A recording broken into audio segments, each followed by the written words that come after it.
On the night his crown slipped into history, Ferdinand stood alone within a dim hall, candles shivering in the draught.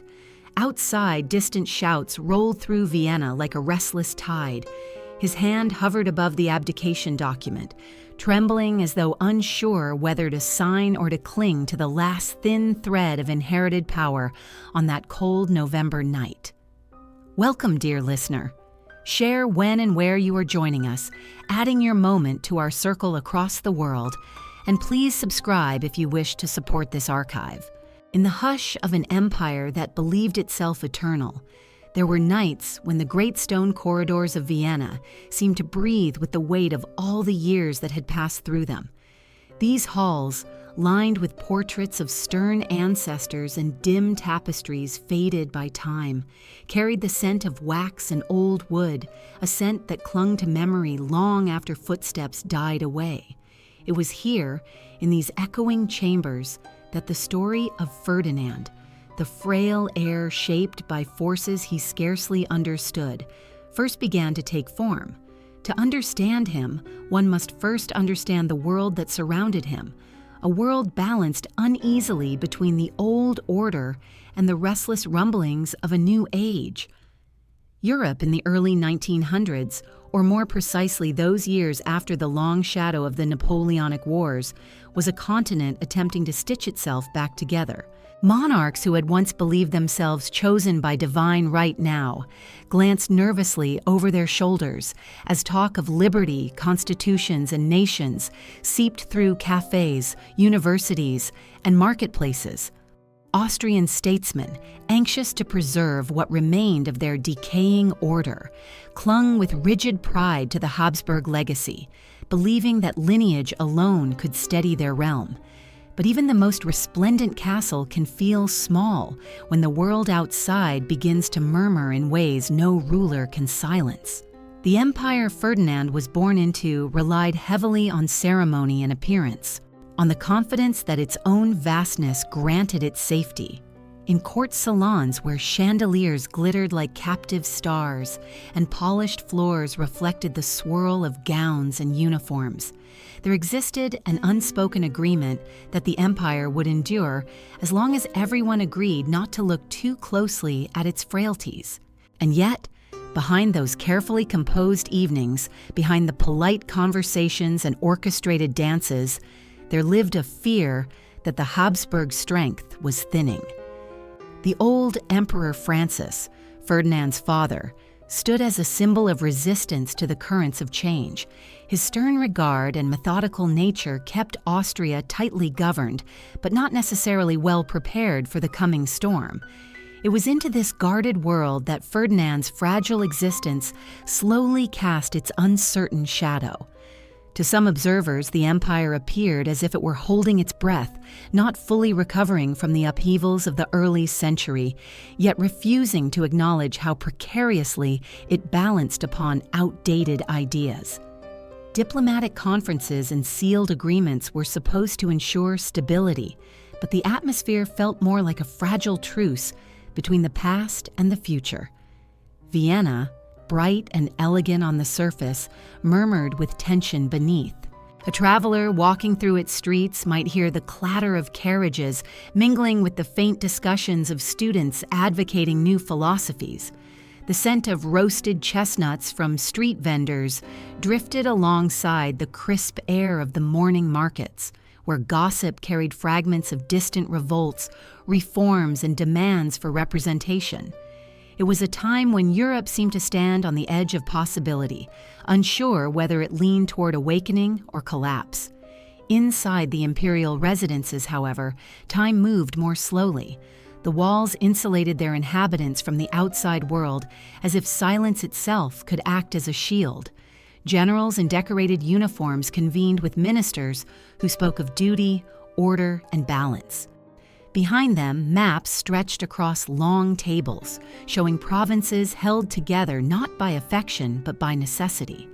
And as these elder statesmen discussed the fate of millions, the boy who would one day inherit their burden remained almost invisible to them, not out of neglect but out of a quiet, uneasy understanding that the future could not yet bear scrutiny. For while Europe attempted to make sense of its fractured identity, the Habsburgs grappled with a question they dared not voice aloud.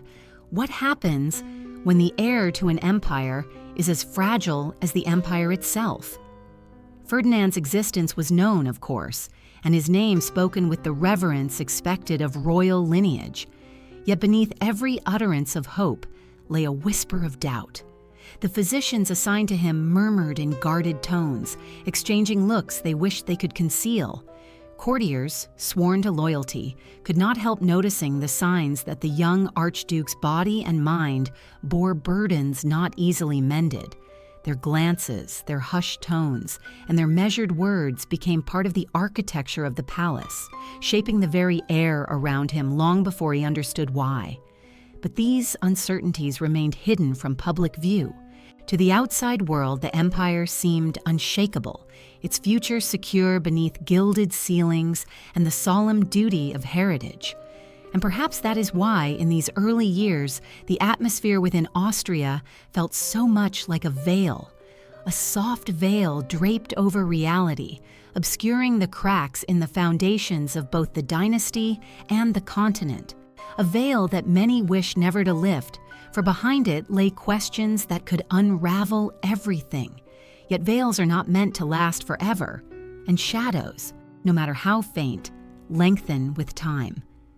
As one walks imaginatively through those candlelit corridors, one might hear the distant echo of court musicians practicing for an evening performance, each note ringing with elegant precision while carrying a faint sense of melancholy.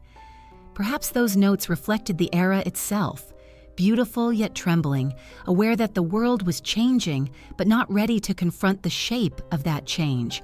Nearby, an aide might hurry down the hallway with urgent messages from the outer provinces, only to swallow his concerns when passing the emperor's attendants. Everything in this age demanded masking, softening, rephrasing.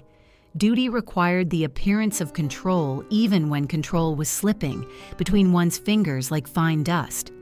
In such surroundings, the young Ferdinand grew as an unseen presence at the heart of a system that could not decide whether to protect him or prepare him. He was a symbol before he was a child, an heir before he was a person, and yet far too delicate to carry the expectations placed upon him. But in these earliest moments, as we hover still at the threshold of his life, the greater world remains our focus. For it is the world that shapes the child long before the child shapes the world. And in this era of unease and transition, the empire itself seemed to shift like a great organism unsure of its next breath.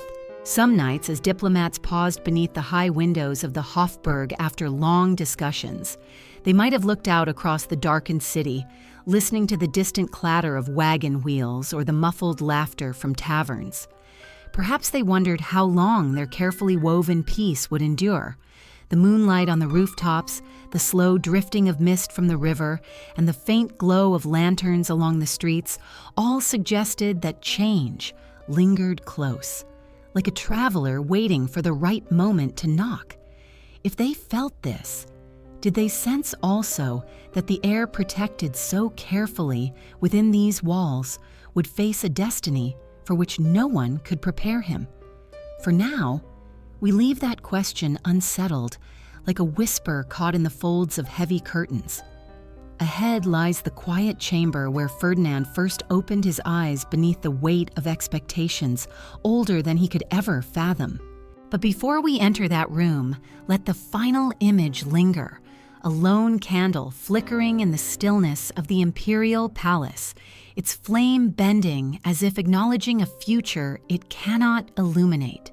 The faint bend of that lone candle's flame lingers in the stillness as we cross the threshold into the early chamber of Ferdinand's life, a room where the heavy curtains mute even the morning light, and the air carries the mixture of lavender, clean linens, and the sterile scent left behind by anxious physicians. Before he would ever be known as emperor or even as heir, Ferdinand entered the world as a fragile promise wrapped in swaddling cloth, a child whose first breaths were observed not with triumph, but with unease. There is something almost solemn in imagining that tiny form nestled in a cradle carved with symbols of dynasties past, while the adults who surrounded him exchanged quiet looks, heavy with meanings subtly concealed beneath courtly expressions. They had hoped for a robust successor, yet what arrived was a boy marked from the beginning by tremors, by irregularity in body and uncertainty in spirit. It is said that the midwives attempted reassuring smiles, but behind those smiles lingered the unspoken truth that the Habsburg line had brought forth an heir whose future would be burdened rather than blessed. Birth in royal households is never simply a matter of parents welcoming a child. It is a matter of politics, ceremony, and destiny unfolding under intense scrutiny. Ferdinand's arrival was no exception. Ministers, courtiers, servants, and distant relatives all waited for the proclamation that the infant archduke was healthy, strong, and fit to inherit a realm. But the words spoken that day were more carefully chosen, arranged in a way that suggested normalcy, while avoiding any description too detailed, as if clarity itself might shatter fragile hope. In the first hours of his life, Ferdinand lay wrapped in silence while physicians murmured in corners, wondering if his breathing would steady, if his limbs would gain strength, if his development would ever match the path laid out for those of his station. The empire awaited reassurance, and reassurance would be offered, but only after much internal hesitation. Yet even in those earliest moments before he could open his eyes wide enough to see the shimmering chandeliers or hear the distant hoofbeats in the palace courtyard, Ferdinand's life was shaped by the tension between truth and appearance. Those who tended to him were instructed to report carefully, emphasizing progress and concealing concern.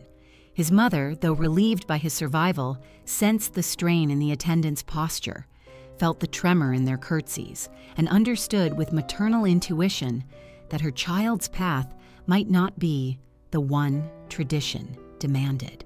Archduchess Maria Theresa of Naples, already familiar with the harsh expectations placed upon Habsburg offspring, watched her son with a blend of tenderness and apprehension. She saw in him a helpless creature, sensitive to touch and easily unsettled, and yet she also saw how swiftly the court around them began to adjust its posture, quietly rearranging itself to create an environment where the fragile newborn could be sheltered from any sign of disapproval.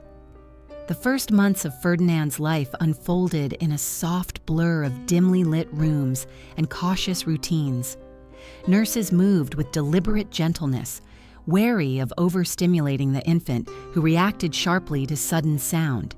His early seizures frightened those who witnessed them, breaking the calm with unsettling spasms that left even seasoned attendants pale. And though the physicians tried to interpret these episodes with detached professionalism, their uncertainty seeped into every corner of the nursery, settling like a thin film over the ornate cradle and embroidered blankets. They brought poultices, tinctures, and whispered advice taken from thick medical tomes, but little eased the fears that quietly gathered. In these moments, the Habsburgs were reminded that wealth and lineage could not shield them from the vulnerabilities that govern every human birth. To understand Ferdinand's early years, one must imagine the contrast between the grandeur of his environment and the fragility of his small body. Beyond the nursery's protective walls lay the sprawling palace with its marbled staircases, mirrored halls, and courtyards filled with the rhythmic movement of guards. Beneath its domes, envoys debated European alliances, admirals mapped distant seas, and noble families maneuvered for influence. Yet none of this mattered within the quiet sanctuary where Ferdinand's caregivers watched him closely, waiting for signs that he would grow into the role predetermined for him. Every slight improvement felt like a victory. Every setback rippled through the court like a cold draft. The empire, immense and intricate, held its breath for the progress of one delicate child. As Ferdinand grew into a toddler, the uncertainties surrounding him did not fade. Though he developed enough strength to sit upright and later to walk with assistance, his gait was unsteady and his speaking patterns irregular. His seizures, unpredictable and frightening, continued to cast a shadow over his progress. Court physicians delivered reports insisting there was potential, assuring the emperor that with time and proper care, the young archduke would grow more stable. But none could disguise the reality that his development lagged behind the milestones expected of a future ruler. Nor could they promise that these issues would ever fully resolve, for medical knowledge of the time offered more questions than answers. Outside the nursery, however, appearances remained carefully curated. When foreign dignitaries inquired about the health of the imperial heir, they were assured he was thriving. When portraits were commissioned, the artists were instructed to accentuate his delicate features with symbols of youth and nobility, suggesting nothing amiss. The empire needed its heir to be a symbol of continuity, and so he would be portrayed as such. But those who worked closest to him knew the truth. Ferdinand was a child who required constant supervision, whose gentle confusion often emerged at unexpected moments, and whose temperament seemed shaped more by vulnerability than by authority. Yet Ferdinand was not without charm. Even from a young age, those who cared for him noticed a sweetness in his disposition, a certain mildness that softened the anxieties he inadvertently caused. His shy smiles, his fascination with small objects, his quiet delight in music drifting through open windows, all endeared him to attendants and tutors alike. They saw him not as an heir failing to meet expectations, but as a child whose world was smaller, quieter, and more fragile than the one prepared for him. And perhaps it was in these early interactions that the first seeds of compassion grew among those who would later struggle to reconcile the emperor he was expected to be with the man he became. Still, the political implications of his condition could not be ignored forever. As Ferdinand approached school age, the empire's ministers pressed for a clearer assessment of his abilities. Was he capable of learning statecraft?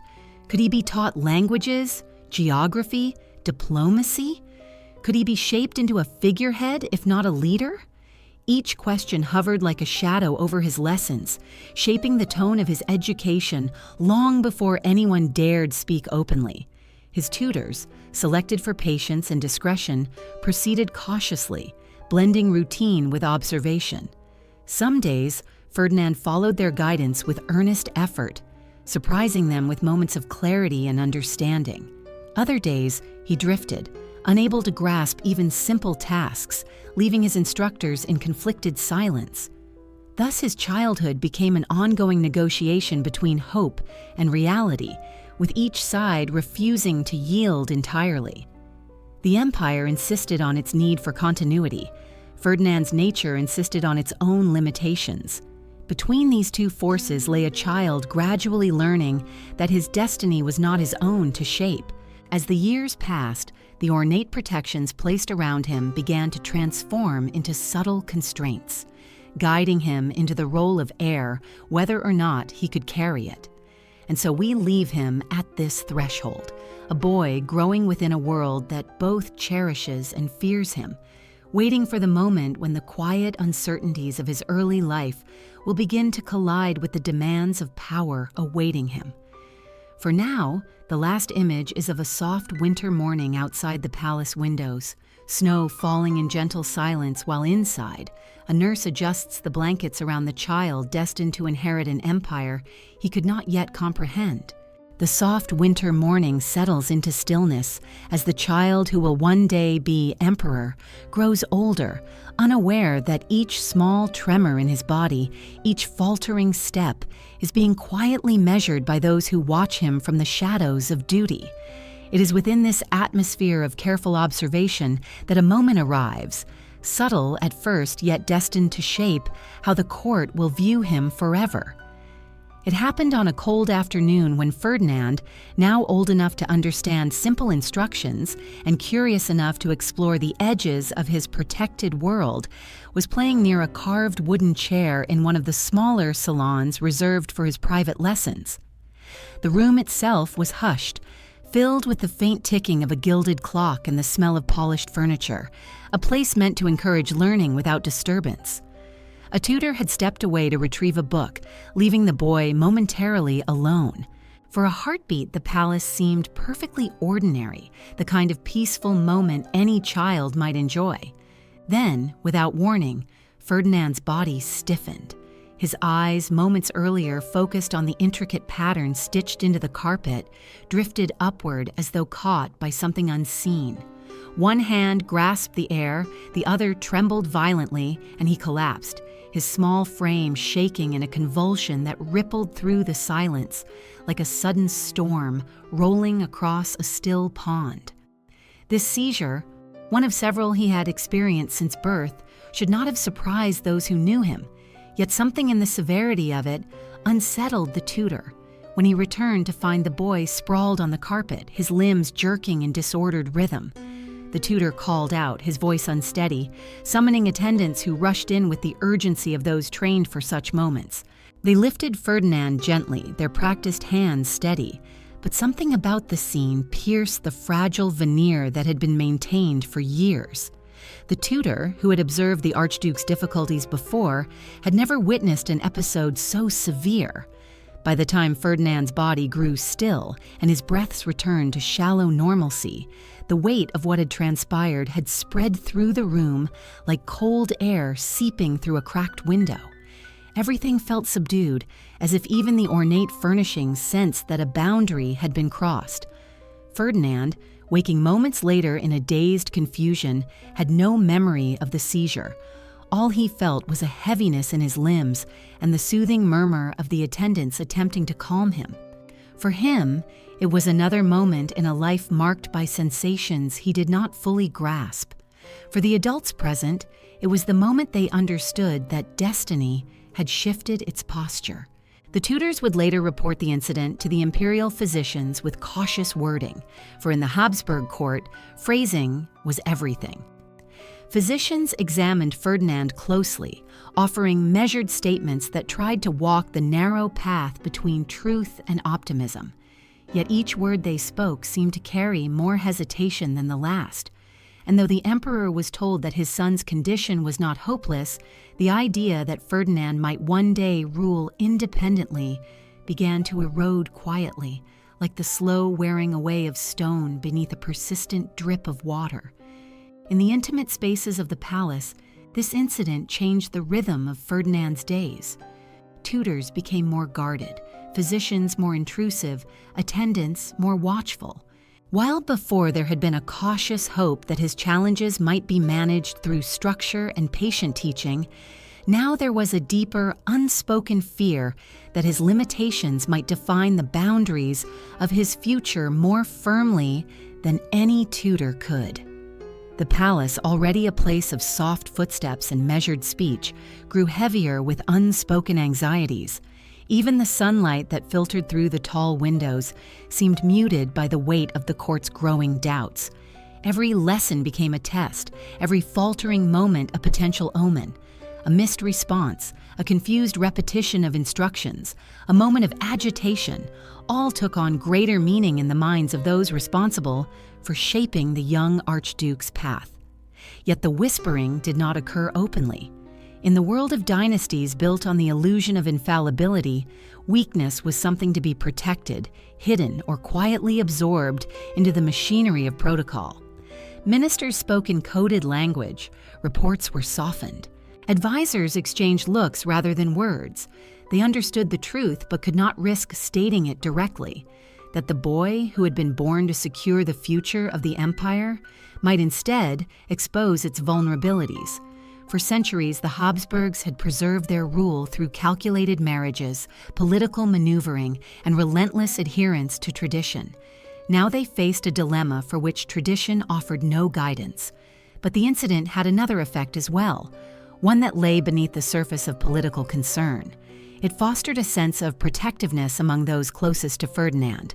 The attendants who carried him, the nurses who soothed him after his seizures, the few tutors who saw in him not a future emperor, but a gentle, struggling child. They felt a tenderness that defied the cold calculations of court politics.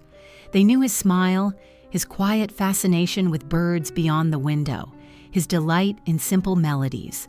They understood that behind his limitations was a person capable of affection, curiosity, and vulnerability. They often wondered in the privacy of their thoughts whether the immense expectations placed upon him were not a cruelty disguised as duty. Still, the empire outside continued its unbroken march. Carriages rattled along cobblestone streets. Diplomats arrived with documents sealed in red wax. Distant provinces sent reports filled with concerns that would one day require the attention of a ruler. But within the palace, Ferdinand's seizure had revealed something undeniable. The danger was not only in his physical condition, but in the implications it held for the future.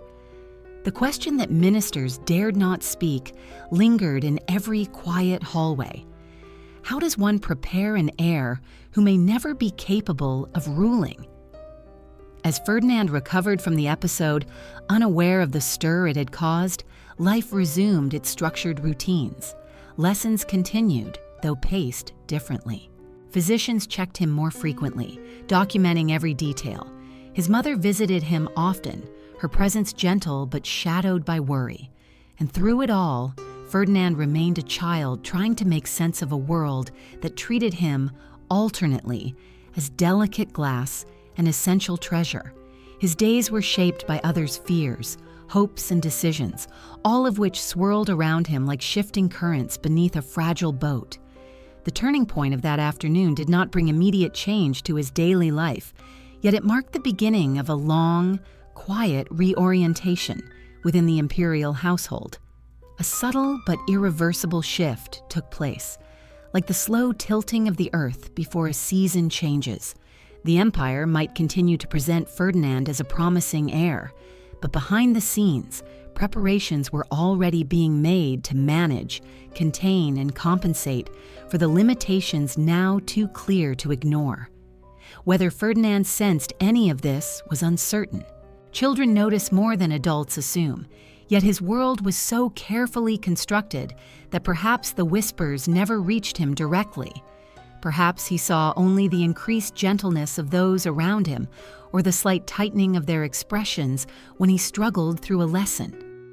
As we leave this moment behind, letting the images of the trembling child, the alarmed tutor, and the quiet, fearful conversations fade into the palace's dim corridors, we carry with us the understanding that Ferdinand's life has crossed its first true threshold.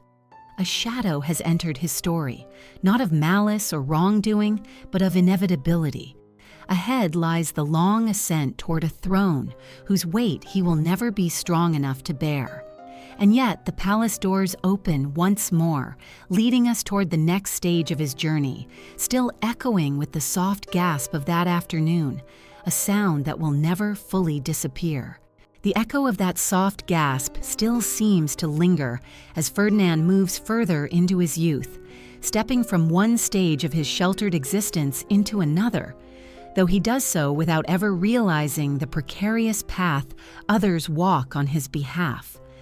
Life in the palace, though outwardly unchanged, gained a new and cautious rhythm, one shaped by the awareness that the boy's vulnerabilities could no longer be dismissed as temporary obstacles. His daily lessons were no longer simply lessons. They became tests whispered about in guarded tones. His walks through the gardens were no longer simple recreation. They were moments padded with silent observation, attendants watching for the slightest tremor, tutors taking mental notes with every uneven step. Yet Ferdinand himself, still blessed with the innocence of youth, did not feel these shifts with the clarity others did. For him, the palace continued to be a place of patterns, familiar corridors, and quiet rituals, a world defined by what was permitted, offered, or withheld. In these years, Ferdinand's education expanded under the guidance of men, selected for their patience and discretion rather than their brilliance. They were instructed to simplify concepts without making the simplifications visible, to encourage without pushing too hard, to praise progress even when it came slowly. Lessons began early in the morning within a study filled with soft light filtered through high windows and shelves of leather-bound books whose contents remained far beyond the child's grasp. The tutors taught him geography through painted maps that emphasized color over detail, languages through short phrases repeated gently, and history through stories simplified almost to fables. Some days Ferdinand absorbed more than expected, astonishing his instructors with sudden clarity that shone through like sunlight breaking free from clouds. On those days, the tutors would exchange subtle, hopeful glances and wonder whether the physician's doubts had been premature. But more often, the lessons drifted beyond Ferdinand's reach, slipping away from him as though his mind struggled to collect thoughts that scattered too easily. While the tutors worked to shape his mind, the physicians continued their long struggle to shape his body. Their visits were frequent, their methods varied: tonics with bitter tastes, exercises meant to strengthen coordination, herbal mixtures boiled into the air, and occasional experimental practices borrowed from foreign medical writings. Ferdinand endured these quietly, not with resignation, but with a soft acceptance that came from not knowing any other way of life. The adults around him discussed his condition with the care one might use when handling fragile glass, always avoiding definitive conclusions. Yet the truth, fragile but unyielding, pressed against every hopeful attempt. His seizures, though intermittent, persisted. His speech remained hesitant. His steps, though steadier with age, retained their unbalanced sway.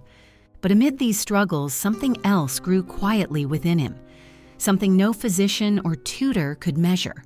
Ferdinand developed a deep attachment to the smaller, gentler parts of the world that lived at the edges of palace life.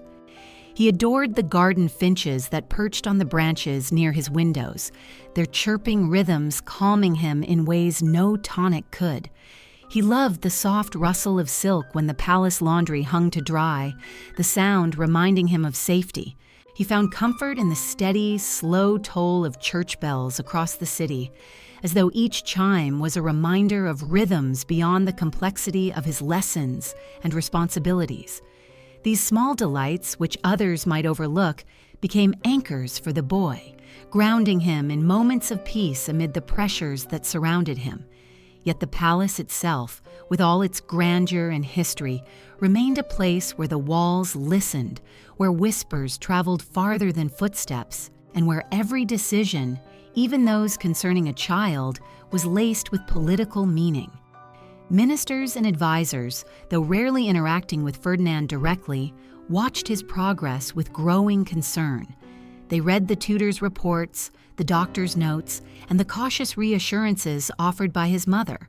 The more perceptive among them began to understand that the empire's future hinged on a fragile foundation, one that might splinter under the weight of Europe's changing landscape. But the court had survived centuries of challenges, and so they convinced themselves that adaptability, rather than admission of weakness, would be the key. They would adjust expectations, broaden the circle of advisors, and create structures to support the heir. Their thoughts moved always towards solutions, never toward alternatives. To consider alternatives would be to acknowledge a flaw in the continuity of the dynasty, and the court was too steeped in tradition to permit such reflection. For Ferdinand, however, the turning point of his youth did not arrive through political intrigue or the machinations of state. It came through a simpler moment that revealed how deeply his limitations could endanger not only himself, but the stability of those around him. One afternoon, when he was perhaps 10 or 11, he was escorted through the palace gardens for one of his routines. The gardens were expansive, lined with symmetrical hedges, statues imported from Italy, and flower beds arranged with mathematical precision. The day was bright, the sky an untroubled blue, and the air filled with the faint scent of herbs warmed by the sun. Ferdinand loved these walks, for they offered him a sense of space and freedom he rarely experienced within the palace walls. As he wandered a few steps ahead of his attendants, his attention caught by a butterfly fluttering near a cluster of flowers, the tremor returned. It came suddenly, giving him no warning, and his body stiffened mid-step. Before the attendants realized what was happening, he stumbled forward. The garden path sloped gently, but the incline was enough to send him tumbling toward a stone basin. One of the attendants lunged just in time, catching him before his head struck the edge. Ferdinand's body convulsed, his limbs striking against the grass, his breath ragged. Servants rushed over, some calling for help, others trying to shield him from view. The butterfly drifted away, unnoticed. This episode, though brief, rippled outward through the palace with remarkable speed. It was no longer a simple matter of a child prone to illness. It was a reminder of how easily his life could be lost through a moment's misstep. For the royal family, the stakes were immeasurable. The heir, already fragile, could not be safeguarded indefinitely if even the gardens posed dangers. Within days, protocols changed. His walks became more supervised, his routines more controlled. His world, once narrow, grew narrower still. And though Ferdinand did not fully understand the reason for these changes, he felt them. He sensed the increased caution, the subtle tension in the way attendants followed him more closely, the way his mother's gaze lingered longer upon him, as though trying to memorize each expression. This moment, though merely one among many in the tapestry of his youth, symbolized the turning point when the possibility of Ferdinand's independence began to dissolve entirely. It was no longer only his development that concerned the court. It was his physical fragility, the threat of accidents, and the emotional strain his condition placed on the family. The empire could not afford unpredictability in its heir, and Ferdinand, gentle though he was, lived surrounded by unpredictability that no tutor, physician, or protective measure could fully contain. Yet even as these fears grew, the palace continued its rituals. Lessons resumed, dinners proceeded, ceremonies unfolded. But for those closest to Ferdinand, the air held a new heaviness. They began to realize that every step forward in his development might require 2 steps of accommodation from the world around him. Still, they carried on, guided by duty or affection, or perhaps a mixture of both. They hoped that time might bring miracles, or at least stability. But time, as it often does with those born under the burden of expectation, carried him not toward simplicity, but toward the growing complexities of adolescence, where innocence yields to awareness and the hidden truths of one's condition become harder to obscure. We leave this stage of his life with the image of the garden still in view, the sunlight on stone, the butterfly drifting through warm air, and the faint impression left in the grass where Ferdinand fell, an imprint as temporary as the hopes placed upon him, yet as revealing as any prophecy spoken aloud.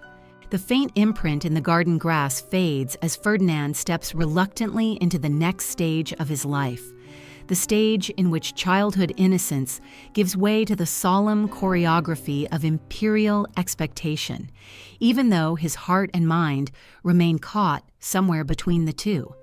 As he entered adolescence, the palace around him seemed to shift, not in its architecture or routines, but in the tone with which people spoke his name. No longer was he merely the frail child who needed careful handling. He had become the designated future of the Habsburg Empire, a future many now whispered about with anxious restraint.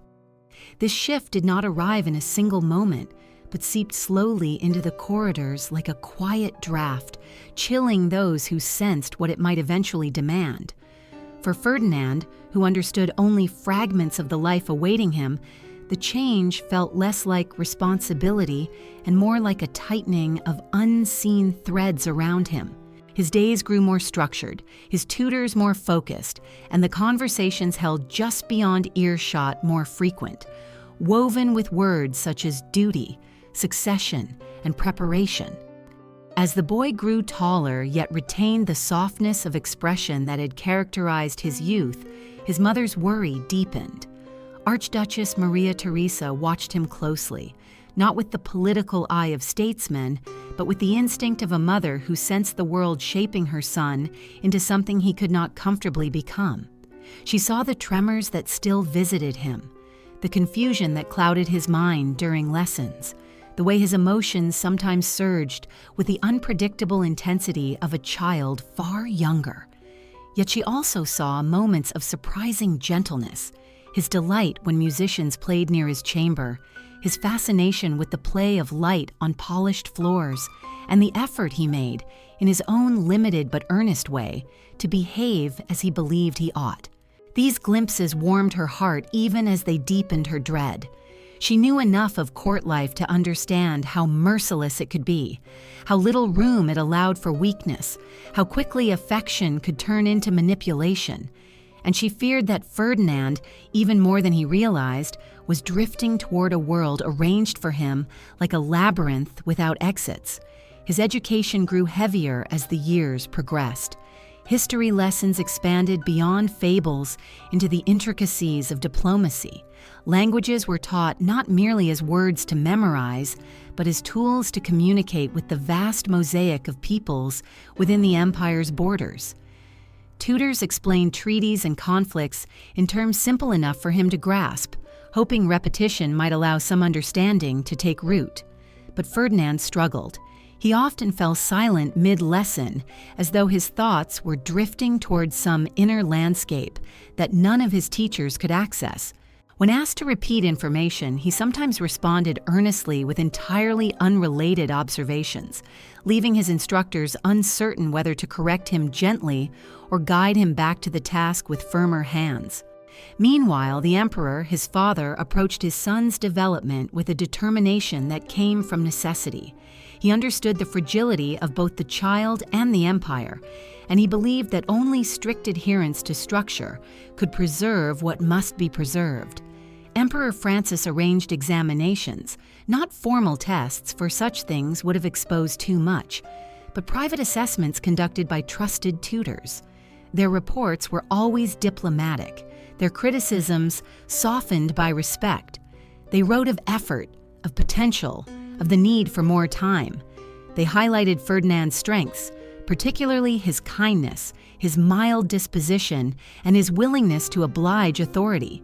These qualities, they argued, might be shaped to support a more indirect form of leadership. But beneath every encouraging sentence lay the same quiet truth. The young archduke could not rule in the way that rulers were expected to. Nevertheless, the machinery of dynastic expectation marched forward. With adolescence came ceremonial obligations, small ones at first. Ferdinand was introduced at official dinners, seated beside relatives who guided him subtly through the etiquette he struggled to remember. He was dressed in uniforms tailored to make him appear more assured than he felt, and attendants rehearsed with him the simple gestures of public life. Nodding at the right moment, standing to greet important guests, reciting a short phrase of welcome. He learned these routines with effort, repeating them until they became automatic, though he never entirely understood their purpose. Those present at these events observed him with polite restraint, offering compliments that often sounded too polished to be sincere. Yet because the Habsburgs commanded respect by lineage alone, no one dared speak openly of the concerns they harbored. To question the heir was to question the empire. The weight of these ceremonial duties increased with each passing year. As Ferdinand approached adulthood, the empire began preparing for his eventual coronation. The idea felt abstract to him. He could not fully grasp the enormity of what it meant to govern millions of people. He had been taught that an emperor was a father to his subjects, a guardian of tradition, a symbol of stability. But these were ideas, not realities he could internalize. To him, the empire was the palace. His subjects were the attendants who cared for him, the tutors who guided him, the family members who visited him. The outside world, though occasionally glimpsed through carriage windows or garden gates, remained distant, an undefined space filled with movement he did not comprehend. Yet despite all this, a certain momentum propelled him toward the throne. The empire needed continuity. Europe demanded stability. The dynasty relied on its traditions, and so preparations for his ascension moved forward. His father and advisors debated how much responsibility he could carry, how much could be delegated to ministers, and how much could be concealed from public view. These discussions were held behind locked doors, the voices muffled by distance and protocol, but Ferdinand sensed something shifting. He felt the tension in his father's posture, the increased attention he received at gatherings, the new tutors assigned to him to focus on matters of governance. He did not understand why, but he knew change was approaching. By the time his coronation approached, Ferdinand's world had become a complex web of rehearsals, ceremonies, and cautious optimism. The palace filled with preparations, tailors fitting robes lined with white ermine, craftsmen polishing the imperial regalia, advisors drafting speeches that Ferdinand would recite but not comprehend fully. The coronation, to be held in ornate halls whose domes echoed with centuries of tradition, was planned with meticulous precision. Through all of this, Ferdinand moved like a gentle presence, drifting through a world that seemed too large for him, yet bound to him by the unyielding threads of his birthright. On the day itself, the palace glowed with ceremonial splendor. Candles flickered in the chandeliers, musicians tuned their instruments in the nearby chapel. Nobles arrived in embroidered uniforms, their boots polished to a mirror sheen. The scent of incense drifted through the air as priests prepared for their role in the ritual. And Ferdinand, dressed in robes whose weight pressed upon his narrow shoulders, stood at the threshold of a destiny he could neither refuse nor grasp. His expression, observers later noted, was one of solemn confusion. He looked not like a ruler, but like a young man lost in the ceremonial tide carrying him forward.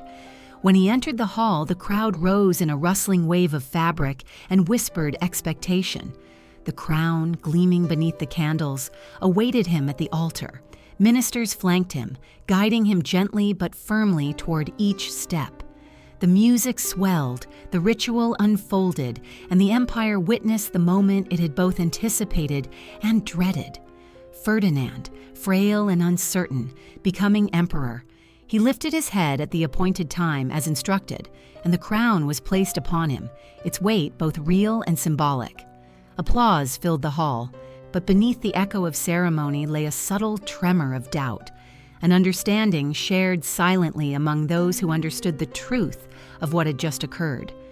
As the applause faded, Ferdinand felt only the heaviness of the robe, the warmth of the candles, and the distant hum of voices that blurred together. His reign had begun, not through ambition or conviction, but through the unstoppable force of tradition. And as he stood there, unsure of what was expected of him beyond that moment, a single thought flickered somewhere within him, soft, instinctive, and fleeting. He felt small. We leave him there, the crown still warm upon his brow, the hall echoing with both triumph and uncertainty as a single candle trembles near the altar, its flame reaching upward, yet bending gently, as though reluctant to stand against the weight of the air surrounding it. The tremble of that candle's flame near the altar lingers as Ferdinand steps into the first months of his reign, months in which the grandeur of the coronation dissolves into the quiet, daily machinery of governance that he cannot fully command. Those who were present at the ceremony leave with mixed impressions, some moved by the solemnity of tradition, others privately unsettled by the fragility they witnessed. But in court life, impressions rarely remain isolated. They grow, they transform, and they travel through the palace like soft undercurrents. And soon these undercurrents begin to form the whispers that will define the shadowed atmosphere around the new emperor. Whispers not of revolt or treason, but of doubt. It is here, in this subtle web of uncertainty, that Ferdinand's reign acquires the undertone that will follow him for the rest of his life. The notion that he is emperor in form but not in substance, a sovereign whose authority appears ceremonial even within the very walls that proclaim him supreme.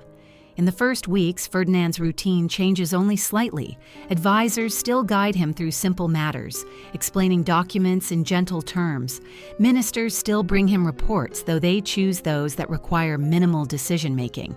Yet beneath this carefully orchestrated structure lies the reality that the empire is governed not by him, but by the circle of powerful men around him, with Prince Metternich at their center. Metternich, with his polished confidence and unwavering belief in order, understands the political landscape with a depth Ferdinand could never match. He sees the forces brewing in Europe: nationalism, liberal thought, demands for constitutions, and he knows how fragile the empire has become beneath its ceremonial firmness. To him, Ferdinand is both a symbol of continuity and a barrier to instability, a figure whose limitations make it necessary for others to speak in his place. And though the arrangement is unspoken, all within the inner court understand that Metternich's voice will often carry the weight of imperial authority, even when Ferdinand's signature appears at the bottom of decrees. But power of this kind, quiet and indirect, requires its own sort of theater. Metternich and the ministers maintain the appearance of respect, bowing deeply before Ferdinand, addressing him with all the formal titles, asking his approval even when the decisions have already been made. To the outside world, they present a united front, insisting that the emperor is involved, attentive, and capable. Yet behind closed doors, their conversations carry tones of caution and frustration. They must protect the dignity of the crown while managing the reality of an emperor who often forgets details or drifts into tangents when asked to decide important matters. Some blame fate, some blame the fragile bloodline, some blame the years of overly protective upbringing that shielded him from challenges. But no matter the cause, the result is the same: an emperor whose authority is shaped more by those around him than by his own hand. The court itself, with its hierarchy of nobles, attendants, and servants, becomes a house of mirrors reflecting these contradictions. On the one hand, loyalty is loudly professed. On the other, quiet mockery thrives. It begins subtly, as such mockery often does, in the slight curl of a smile when Ferdinand mispronounces a name, in the exchange of glances between lower-ranking nobles when he gives a confused answer, in the soft laughter stifled behind fans at evening gatherings. No one would dare speak ill of him directly. The empire depends too heavily on the facade of unity. But in private salons, away from the heavy tapestries and portraits of past rulers, whispers flow like wine. Some nobles find it amusing, some pitiable, some worrisome. They talk about whether the emperor understands his own edicts, whether his advisors manipulate him, whether the empire can withstand the storms gathering on the horizon with such a figure at its helm. These whispers never reach Ferdinand's ears, yet he senses something intangible changing in the way people interact with him. Their politeness grows more careful, their words softer, their smiles more fixed. He feels respected, yet not fully trusted, admired, yet rarely confided in, present, yet somehow peripheral within his own reign. Certain episodes reinforce this perception without him entirely grasping their significance.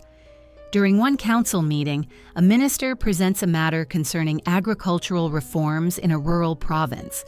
The explanation is long and detailed, and Ferdinand nods dutifully, though the technicalities drift past him like mist. When asked his opinion near the end, he repeats a phrase one of the ministers used earlier, thinking it an appropriate response. The council accepts this politely, yet the moment becomes the subject of private discussion later, a symbol that the emperor listens but does not lead. Another time, during a formal audience with foreign dignitaries, Ferdinand asks a question unrelated to the current topic, something about the weather in their homeland rather than the diplomatic negotiation at hand. Though the dignitaries respond graciously, the misalignment does not go unnoticed by those observing.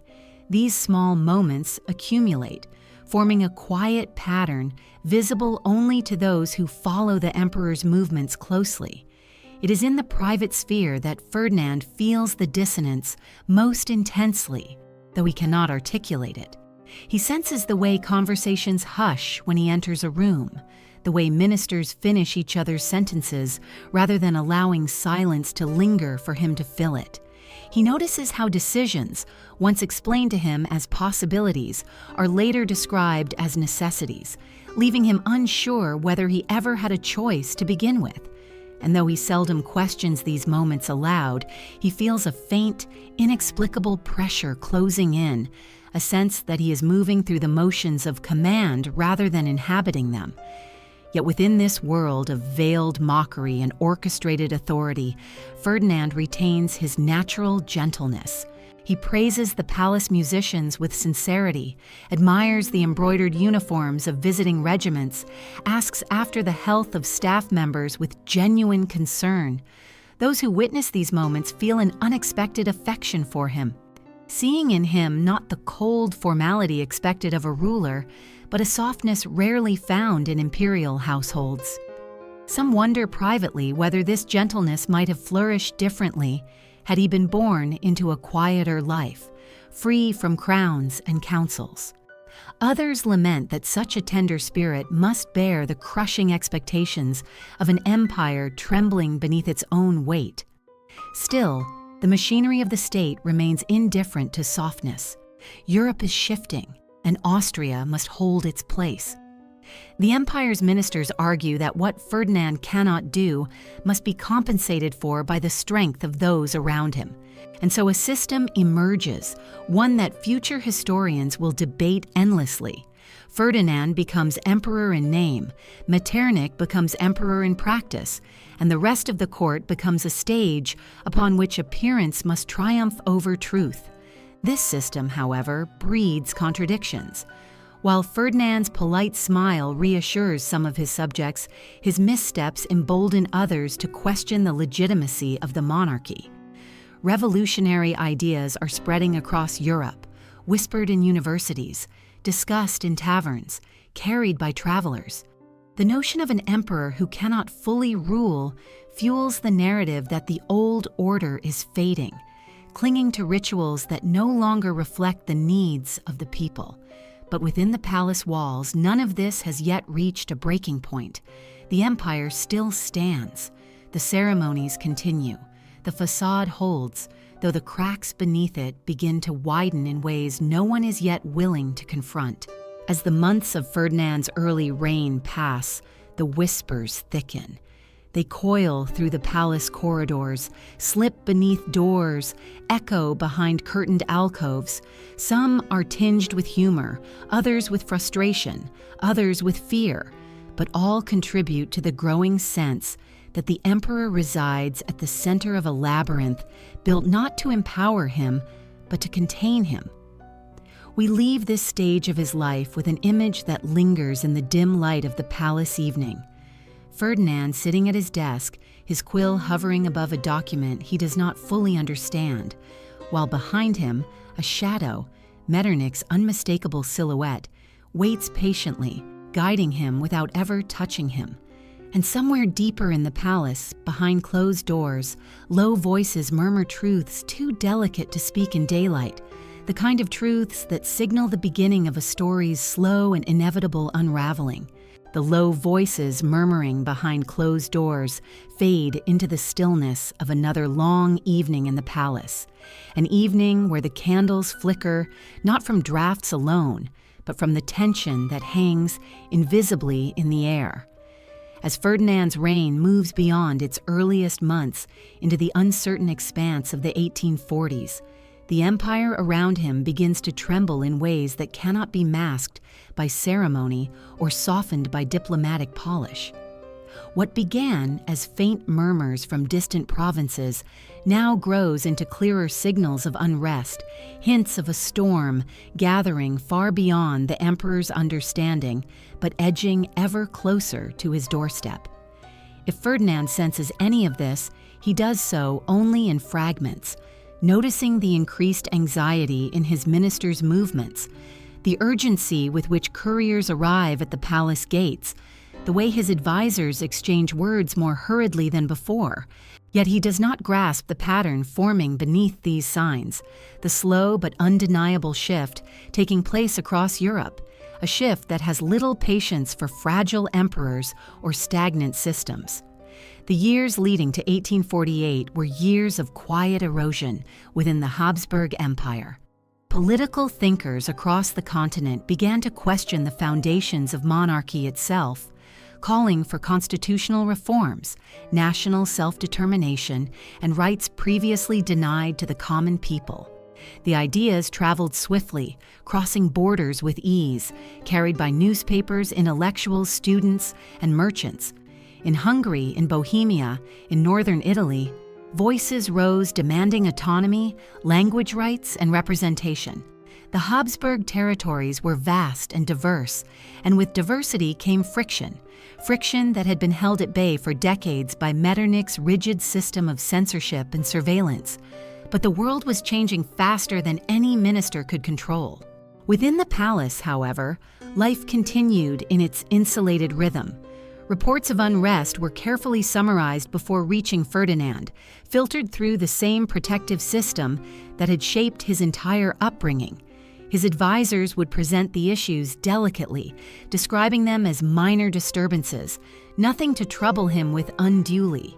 He listened with the calm, earnest expression he often wore, nodding politely as if each piece of information formed part of a puzzle he hoped to understand one day.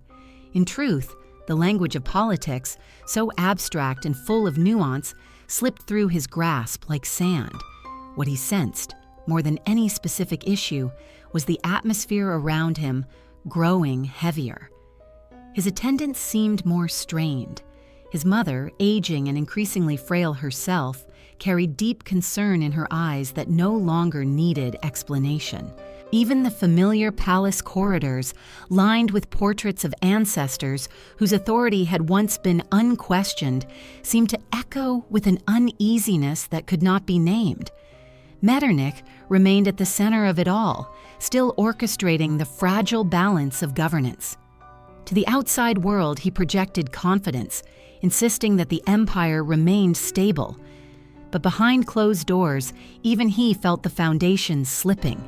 He saw in Ferdinand not a sovereign capable of calming unrest, but a symbol who could no longer convince the people that tradition alone could hold the empire together. He understood that the storm would not wait for the emperor to grow into his role. And yet, Metternich continued to delay reforms, believing that concessions would only invite further demands. His resolve, once a strength, now became part of the problem. The rigidity of his vision clashed with the growing insistence for change, placing the aging minister in direct opposition to forces far beyond his control. For Ferdinand, these years were marked not by political strategy, but by personal confusion. He felt the strain without comprehending its cause. He noticed the way Metternich's visits grew more frequent, yet also more hurried, as if the minister were pushing back an invisible tide that threatened to overwhelm them both. He noticed how his own responsibilities shifted, with more documents requiring his signature, more appearances demanded of him, fewer simple days of quiet routine. He sensed the urgency in the voices of those who guided him, though they tried their best to maintain their gentle patience. Some days he asked direct questions. "What is troubling you? Has someone fallen ill? Is there something I should do?" But the answers were always softened, crafted to reassure rather than inform. And so he lived in a kind of twilight, aware that something was happening, but unable to see its shape clearly.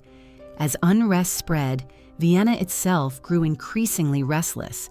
The city, usually filled with the comfortable bustle of court life, merchants, students, and craftsmen, began to vibrate with tension. Groups gathered in cafes discussing foreign uprisings. University students organized meetings, their ideas carried on the wind like sparks waiting to ignite.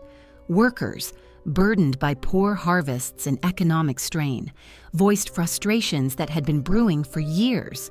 Soldiers patrolling the streets noticed the change and tightened their grips on their rifles.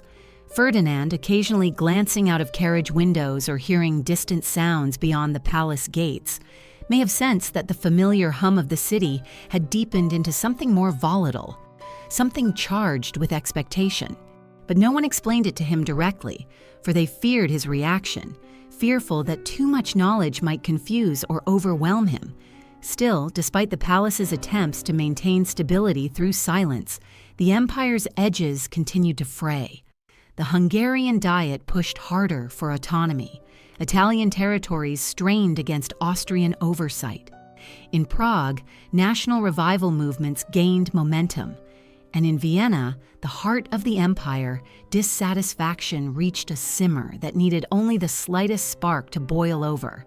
The ministers debated instructions late into the night, their voices hushed, their faces lined with tension. Some advised reforms to placate the people, others urged stricter control. Metternich, exhausted yet unyielding, remained committed to preserving the old order. But the old order was losing its grasp, slipping through fingers that had held it for too long. It was during this period that Ferdinand's vulnerability became, paradoxically, both shield and liability. Some argued that he should appear more often in public to calm the populace with his gentle presence, believing that sympathy might quell anger. Others insisted that his appearances would only highlight the perceived weakness of the monarchy, fueling the demands for change. The debate reached its peak as the ministers struggled to maintain unity, and Ferdinand found himself increasingly bewildered by the conflicting instructions given to him. One day, he was told to show himself to the people. The next, he was kept firmly behind palace walls. One day, he was asked to sign a decree. The next, he was told the matter required more consideration. In this swirl of uncertainty, his natural confusion deepened, leaving him feeling even more adrift. Yet amid all this tension, Ferdinand still sought refuge in the simple things that had always soothed him. He listened to church bells drifting across the city. He found calm in the patterns of snow melting on the window panes. He asked after the well-being of his attendants, offering kindness even when he could not understand their anxious expressions. His heart remained gentle, untouched by the political calculations that swirled around him. There were moments when his innocence seemed almost luminous against the gathering storm, a quiet reminder of what might have been if life had granted him a gentler destiny. But destiny was tightening its grip. The storm that had been gathering across Europe was drawing near, and soon even the palace walls, thick as they were, steeped in centuries of tradition, would not be enough to protect Ferdinand from the forces pressing inward.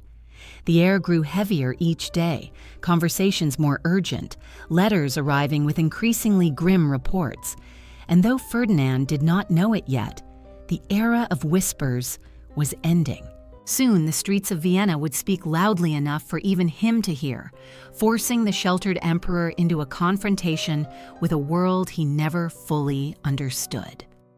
We leave him now standing by a tall window of the Habsburg, gazing at a sky streaked with the gray of late winter, unaware that beneath those clouds the first rumblings of revolution are beginning to form.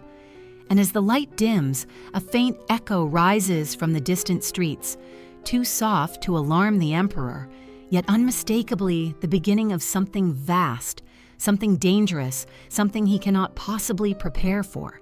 The faint echo rising from the distant streets lingers as the winter clouds settle heavy over Vienna. And as Ferdinand stands at the tall window of the Habsburg, gazing at a city he does not truly know, the forces gathering beneath those rooftops begin to thicken into something no minister can fully contain. By the time the year turns toward its fateful spring, Europe itself seems to awaken from a long sleep, stretching with impatience, murmuring with demands that have been whispered too long.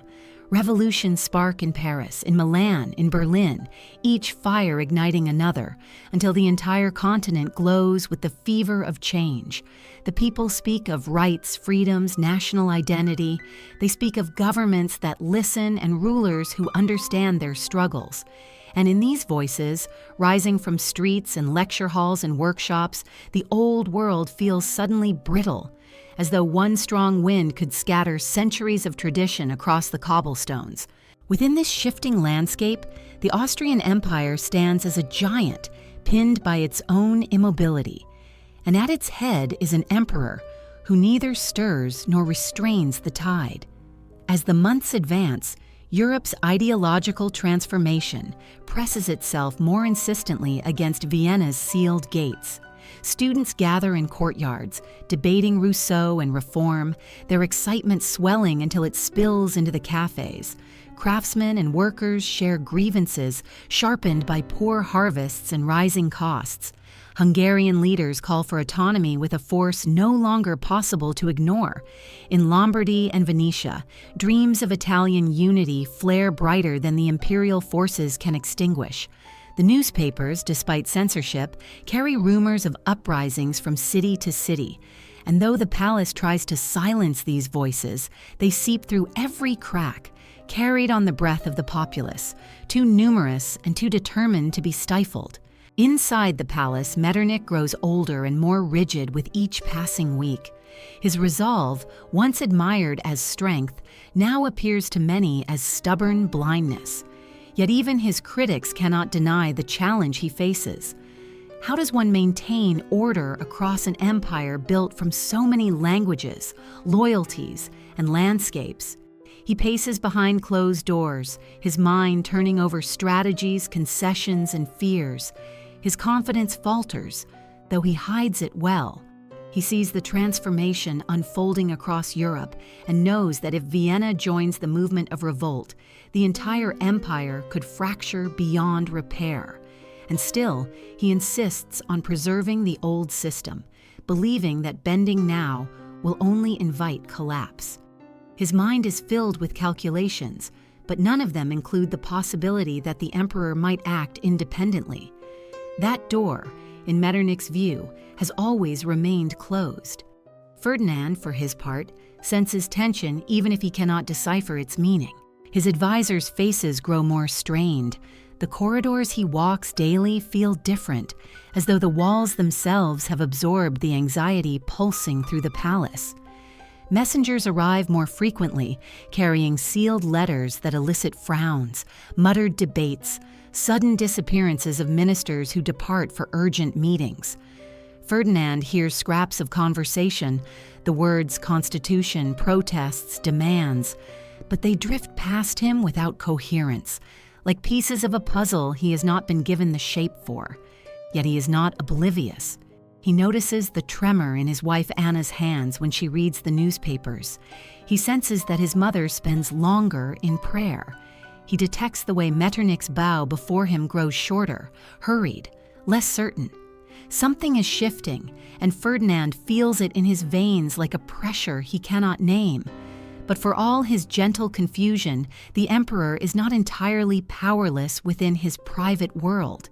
There are moments when he asserts his will, not through political force but through instinct. When a minister raises his voice too sharply, Ferdinand withdraws with a wounded expression that disarms the room. When someone speaks dismissively of the public's grievances, he expresses simple, earnest concern. Are the people suffering, he might ask, unable to grasp the political complexity, but understanding the human dimension? His sincerity, so often dismissed by those hungry for strategic brilliance, reveals a truth that no one around him is ready to confront.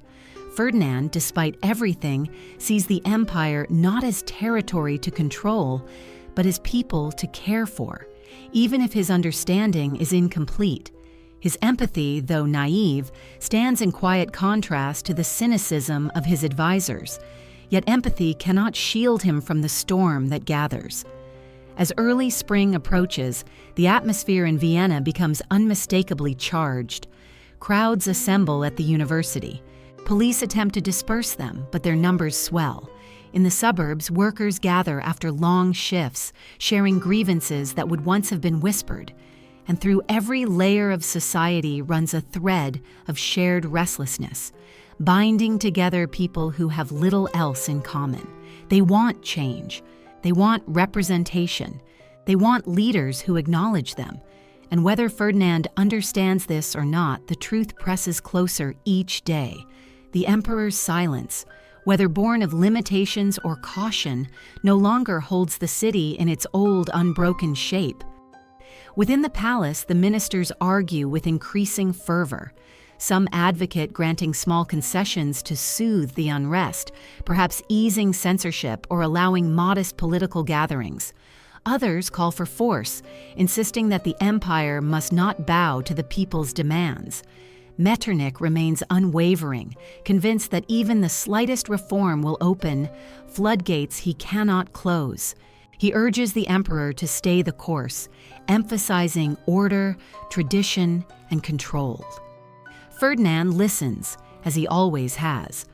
But something about the urgency in Metternich's voice unsettles him. He feels hemmed in by instructions he barely understands, expected to approve actions he cannot comprehend, surrounded by men who speak faster than he can follow. And yet he signs what they place before him, not from indifference, but from trust.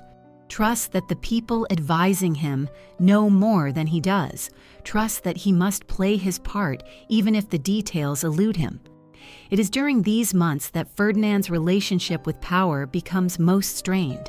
He senses that he is part of a performance whose meaning is unclear, and the more the tension rises, the more he feels overshadowed by expectations he cannot meet. At times, he withdraws into the quieter corners of the palace, seeking solace in music or prayer. At others, he attempts to participate more actively, asking questions that only underscore his distance from the decisions being made. The ministers, though respectful, respond to him as one might to a fragile instrument, carefully, cautiously, without revealing the full weight of their desperation. And as the pressure builds, Ferdinand begins to feel something rarely spoken of in historical accounts: fear. Fear not of power, but of the possibility that he is failing those who depend on him without even understanding how. Outside, the storm grows louder. Protesters gather near government buildings. University students petition the emperor directly, appealing for reforms and freedoms they believe he, in his gentleness, might support. Pamphlets circulate calling for change that the monarchy cannot interpret as anything but subversion. And still, the palace delays, hoping the unrest will fade like an unwelcome dream. But Europe has already awakened, and Vienna will not stay asleep much longer. We leave Ferdinand in this moment suspended between calm and chaos, standing once more at his window as early spring wind rattles the panes. Far below, the city stirs, voices rising like the first rumble of a distant storm.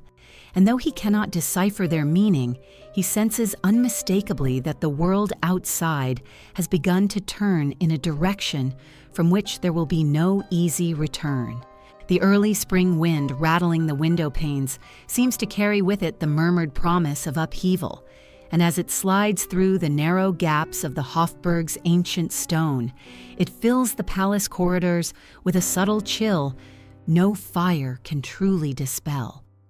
By the time Ferdinand turns from that window, distracted by the indistinct movement of crowds far below, the tension that has gripped Vienna for months has begun to consolidate into something harder, something no whisper or hurried decree can soften. The empire's ministers, once so certain of their ability to manage unrest, now feel their confidence slipping through their fingers like sand. Letters from provincial officials bring urgent warnings. Reports from the police speak of growing assemblies. Students march with petitions held high. Workers talk openly of grievances. Everywhere, the old assurances crumble as the new world insists on being heard. But within the thick walls of the palace, Ferdinand remains sheltered from the full magnitude of what is unfolding. Sheltered, yet unable to escape the anxiety pressing in from every direction. For Ferdinand, these days unfold in a haze of conflicting messages. On one morning, he is told that tensions are manageable, that only small disturbances trouble the city. On the next, he observes the ministers pacing outside his chambers, their voices sharp even when lowered to whispers. Occasionally, his wife or mother tries to distract him with familiar routines, urging him to take longer walks in the palace gardens or spend time in the quiet chapel. But even these sanctuaries feel different now. The gardens, usually blooming with early hints of spring, seem subdued under the watchful eyes of guards stationed at new posts. The chapel, once a place of solace, echoes with the faint unease of distant noise pressing against sacred quiet. Ferdinand senses that something is shifting beneath the thin veneer of calm, though he cannot articulate its shape or meaning. It is around this time that Metternich's world begins to unravel. For decades, he has held together the delicate framework of the Austrian Empire through a combination of rigid censorship, diplomatic networks, and a deep belief in the necessity of absolute authority. But as revolution spreads across Europe like a contagion, even he cannot deny that the old methods are faltering. Meetings stretch late into the night. Ministers debate options with a severity that borders on desperation. Some urge Metternich to concede certain demands, if only to buy time. Others argue that the empire must stand firm, fearing that any concession will lead to complete collapse. Metternich himself grows more irritable, more tremulous, as though he feels the entire edifice he has spent his life maintaining slipping out from beneath him. During these weeks, the rift between the court and the city widens further. Viennese citizens gather in growing numbers, filling squares with conversations that grow more heated each day. They speak of rights, representation, and change. They speak of France's uprising that forced a king to abdicate. They speak of the possibility that Vienna, too, might seize its destiny if given the slightest spark. Police try to disperse meetings, but the attempts only embolden the crowds. When students from the university deliver petitions demanding academic freedoms and constitutional reform, their resolve carries the weight of a generation that has studied the ideals of the Enlightenment and can no longer accept silence in place of liberty. Their voices echo across the city, reaching even the palace gates. Inside, Ferdinand continues to be shielded from details, but the strain around him grows undeniable. Meals are hurried. His ministers speak in clipped tones. His attendants watch him more closely, as though fearing that the slightest agitation might unsettle him at a moment when stability is desperately needed. Yet in the midst of this growing storm, Ferdinand's own instincts occasionally surface in ways that surprise those around him. In certain moments, rare but unmistakable, his gentle nature turns toward concern for his people. He asks whether the crowds are hungry. He wonders aloud if the students are cold. He questions why the empire cannot simply listen to its subjects' grievances. These moments, brief sparks of empathy amid confusion, unsettle his advisors more than any lapse in comprehension. They remind them that beneath the weight of expectation sits a human being whose natural inclination is toward kindness rather than control, a trait admirable in an ordinary man but perilous in an emperor charged with maintaining order in a fractured world. As March approaches, the intensity outside the palace walls sharpens. Crowds swell larger, their calls for reform louder and more unified. Placards appear in the streets calling for freedom of the press and constitutional government. Barricades begin to rise in certain quarters. A single clash between civilians and soldiers, small but symbolic, ignites the tinder of discontent. Word of blood spilled spreads swiftly, carried from street to street until the entire city hums with a fevered sense of inevitability. The revolution that had been building in whispers now steps boldly into the open. And though Ferdinand does not witness the clashes directly, he feels the pressure of the moment. He hears the muffled roars, the hurried footsteps of staff moving through the palace, the sudden silences that fall like shadows after tense discussions conclude. It is in this climate that Metternich, once the unshakable architect of Austria's political order, finds himself facing the impossible. The emperor, Gentle, confused Ferdinand must sign decrees granting freedoms Metternich has spent his life suppressing. When the ministers confront Ferdinand with petitions demanding a constitution, it is clear that the situation has surpassed the palace's control. Metternich argues fiercely against concession, but the crowds grow louder, the danger more immediate. Fearing an explosion that could tear Vienna apart, the ministers turn to Ferdinand for approval. They explain slowly, cautiously, that certain reforms may be necessary for peace. Ferdinand listens, his brow furrowing in that soft, familiar way that signals both concentration and confusion. He asks questions, simple ones, about whether the reforms will ease suffering, whether people will stop shouting outside. And when the ministers assure him that signing the decree may calm the unrest, he agrees, not out of political insight, but from a desire to bring relief. Within hours, the news spreads through Vienna. The emperor has granted reforms. Crowds gather, shouting in triumph. Students embrace one another. Workers raise their hats toward the palace. It is a moment of hope, a fleeting sense that the empire and its people may find common ground. But this hope is fragile, balanced precariously between satisfaction and expectation. The people want more. The ministers fear giving more. Metternich fears everything, and so the pressure does not lift. Instead, it deepens, creating fractures within the court itself. Metternich, unable to reconcile the new reality with his lifelong beliefs, resigns and flees the city in haste. His departure marks the end of an era Ferdinand barely understood but had been tethered to since childhood. Without Metternich's guiding force, the palace becomes a place of competing voices. Ministers argue in circles, advisors contradict one another, and Ferdinand is left more bewildered than ever, feeling the foundations of his world shifting beneath his feet. He senses the loss of the man who once controlled the empire's direction so completely, even if he never grasped the full extent of Metternich's power. His wife comforts him, but her presence cannot shield him from the growing realization that the world expects something of him he cannot give. Outside, the city remains volatile. The crowds celebrate one moment and seethe the next. They demand investigations, more reforms, greater representation. The ministers scramble to respond, but the depth of the empire's issues cannot be addressed through hurried decrees, and Ferdinand, caught between his natural empathy and his profound limitations, becomes increasingly overwhelmed. He attends council meetings where voices rise sharply, and though he tries to follow, the arguments blur together. He hears his name invoked in support of decisions he does not recall making. He sees the worry in his family's faces, the exhaustion in his attendants, the tightening anxiety in his own chest.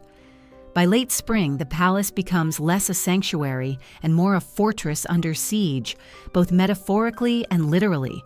The revolution, having swept through Europe, now beats insistently against the emperor's door. And Ferdinand, standing in the dim corridor outside his chambers, feels for the first time the full weight of the role he never chose, never understood, yet cannot escape. He feels that the storm outside has become a storm within, and though he cannot articulate it, he knows that the path ahead is narrowing, pushing him toward choices he is not prepared to make.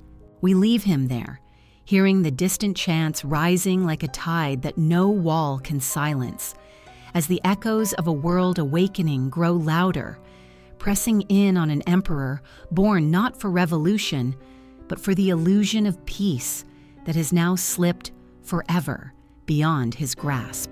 The distant chants rising like a relentless tide continue long into the nights of early 1848, slipping through shuttered windows and echoing faintly along the stone corridors of the Habsburg, where Ferdinand moves with increasing unease.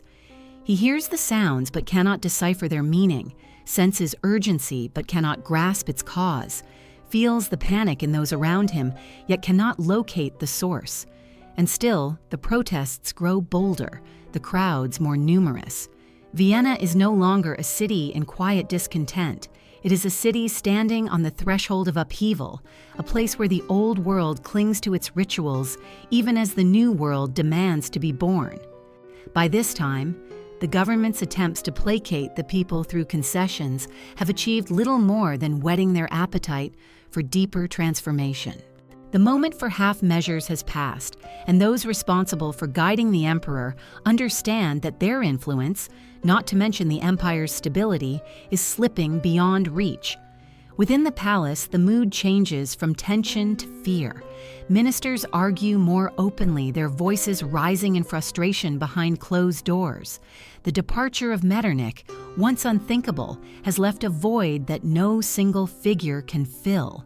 Each minister claims to understand the evolving situation. None truly does. Some believe the people must be appeased. Others insist on reasserting authority with force. But all share a growing awareness that the empire is entering a phase in which decisive leadership is needed. Leadership their emperor cannot provide. They glance toward Ferdinand with increasing despair, struggling to maintain the illusion that his authority remains the guiding force of the realm, even as they know that the reins of power have slipped entirely into their own divided hands.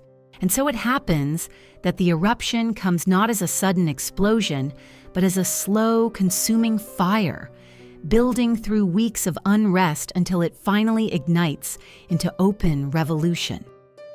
On a cold March morning, thousands gather in the streets of Vienna, their demands now unmistakable.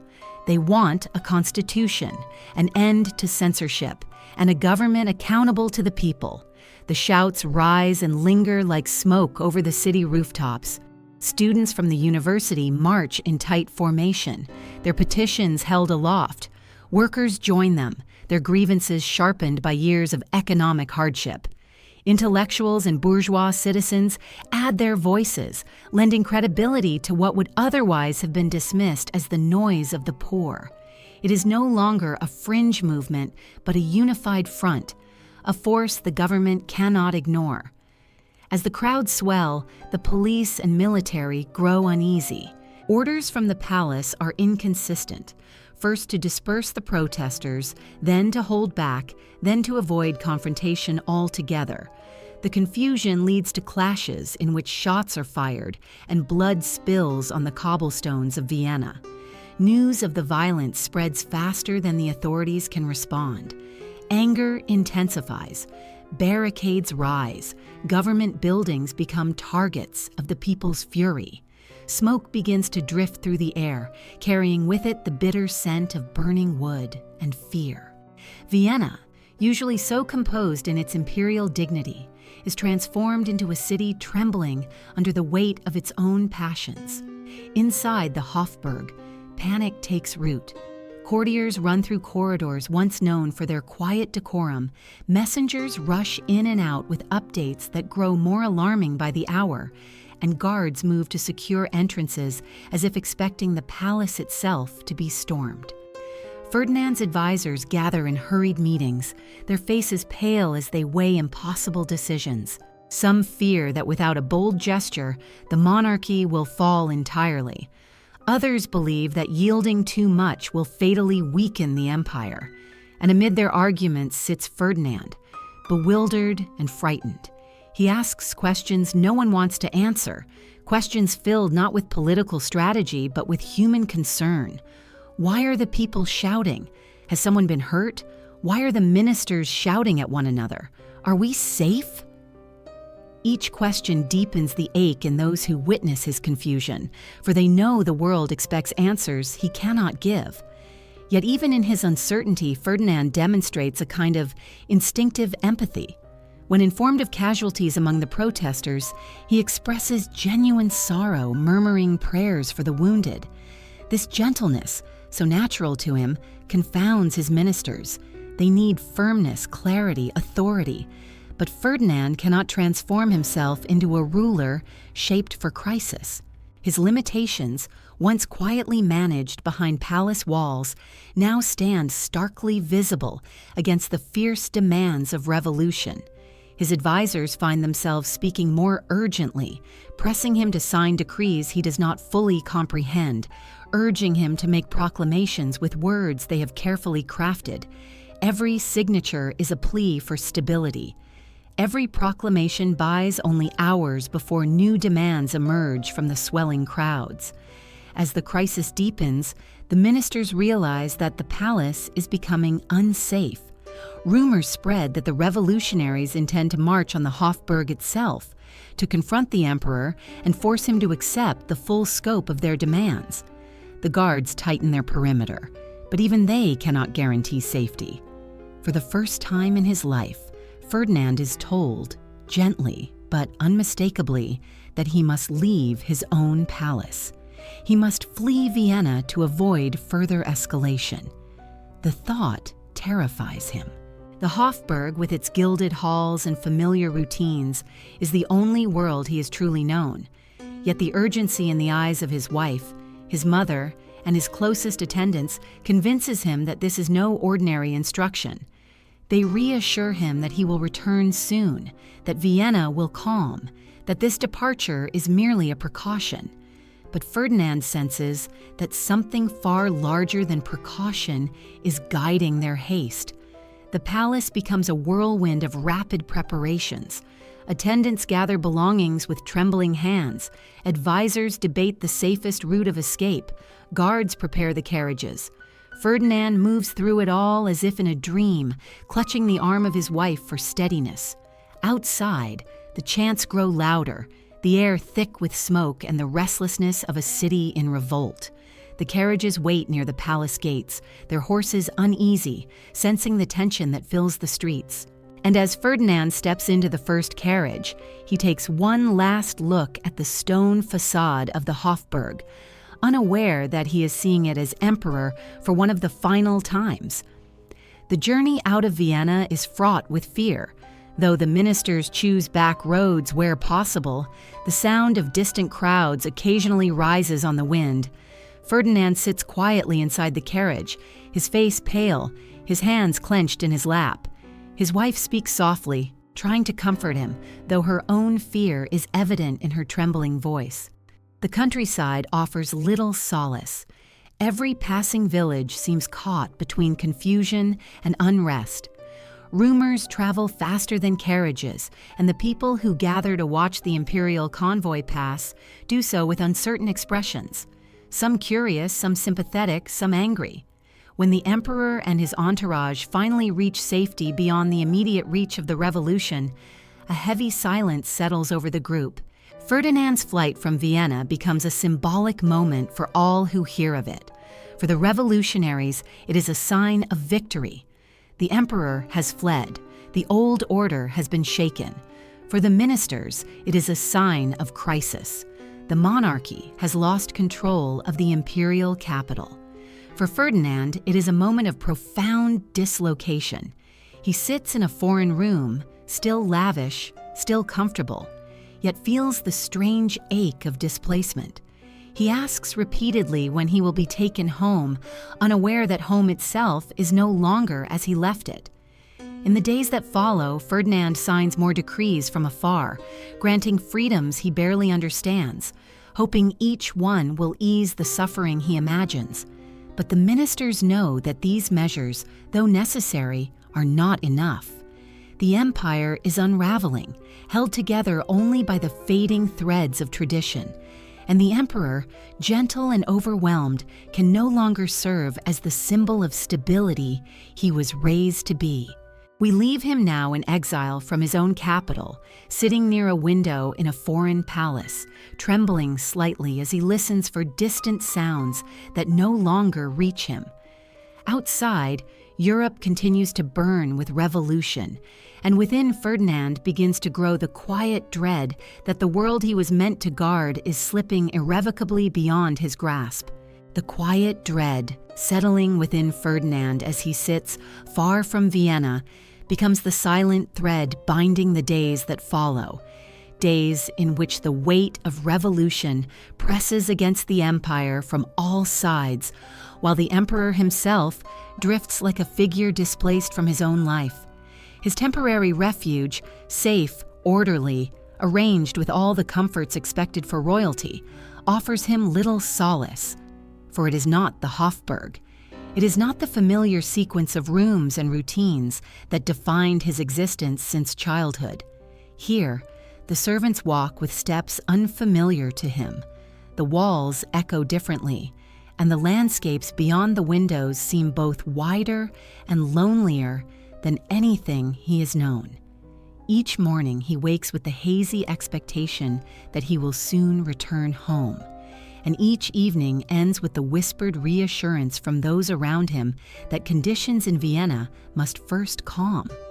But Vienna does not calm. Instead, the city grows more restless with each passing day, its people no longer content with partial reforms or delayed promises. They have witnessed the collapse of old regimes across Europe, and they believe their moment has come. From this distance, Ferdinand encounters his empire through written reports rather than lived experience. Ministers present him with documents summarizing the turmoil unfolding in the capital and beyond. They attempt to deliver the information gently, carefully, shaping their words to avoid alarming him. But even their softened descriptions reveal a reality too large to contain. Barricades multiplying in the streets, citizens refusing to disperse, revolutionary committees forming without fear of reprisal. The old structures of authority appear hollow in the wake of the people's determination. Vienna, once the polished jewel of the empire, now pulses with the fever of transformation. Rumors trickle in of government offices being stormed, of citizens debating openly in the public squares, of a newly emboldened press publishing articles once considered treasonous. Even the hum of carriage wheels and the cry of vendors, a soundtrack Ferdinand had known since childhood, has been replaced by the sound of crowds chanting, demanding a new order. Ferdinand does not fully grasp the meaning of these developments, but he feels their emotional weight, like a pressure building in the air heavy enough to steal his breath. He hears the concern in his wife's voice when she speaks of the unrest.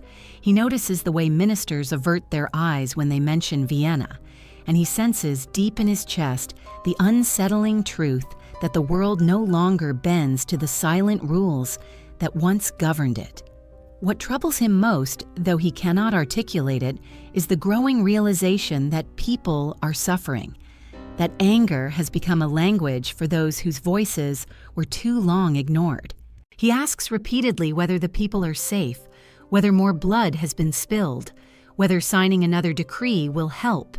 His questions, though simple, touch something raw in the ministers who must answer them, for they know that the emperor's compassion is genuine, and that compassion alone cannot mend an empire unraveling at its seams. It is during this period that a slow, painful clarity begins to take shape among the advisors surrounding the throne. The emperor, gentle and well-intentioned as he is, cannot guide the empire through a revolution. The demands now facing Austria are not ceremonial matters to be signed or delayed, but seismic shifts requiring decisive leadership, strategic understanding, and emotional resilience, qualities Ferdinand does not possess in the ways required. Those closest to him had always known this in whispers, in glances, in the quiet concessions made during council meetings.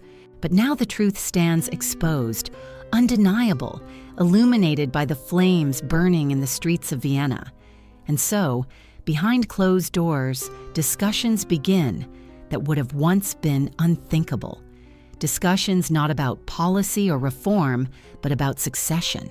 The Habsburg dynasty, whose very identity is built on continuity, now confronts a moment in which the usual flow of inheritance must be interrupted. Ferdinand's ministers, his family members, and the leading statesmen of the empire weigh the options with pained reluctance. They know the dangers of appearing divided. They know the symbolism of an emperor abdicating during a revolution.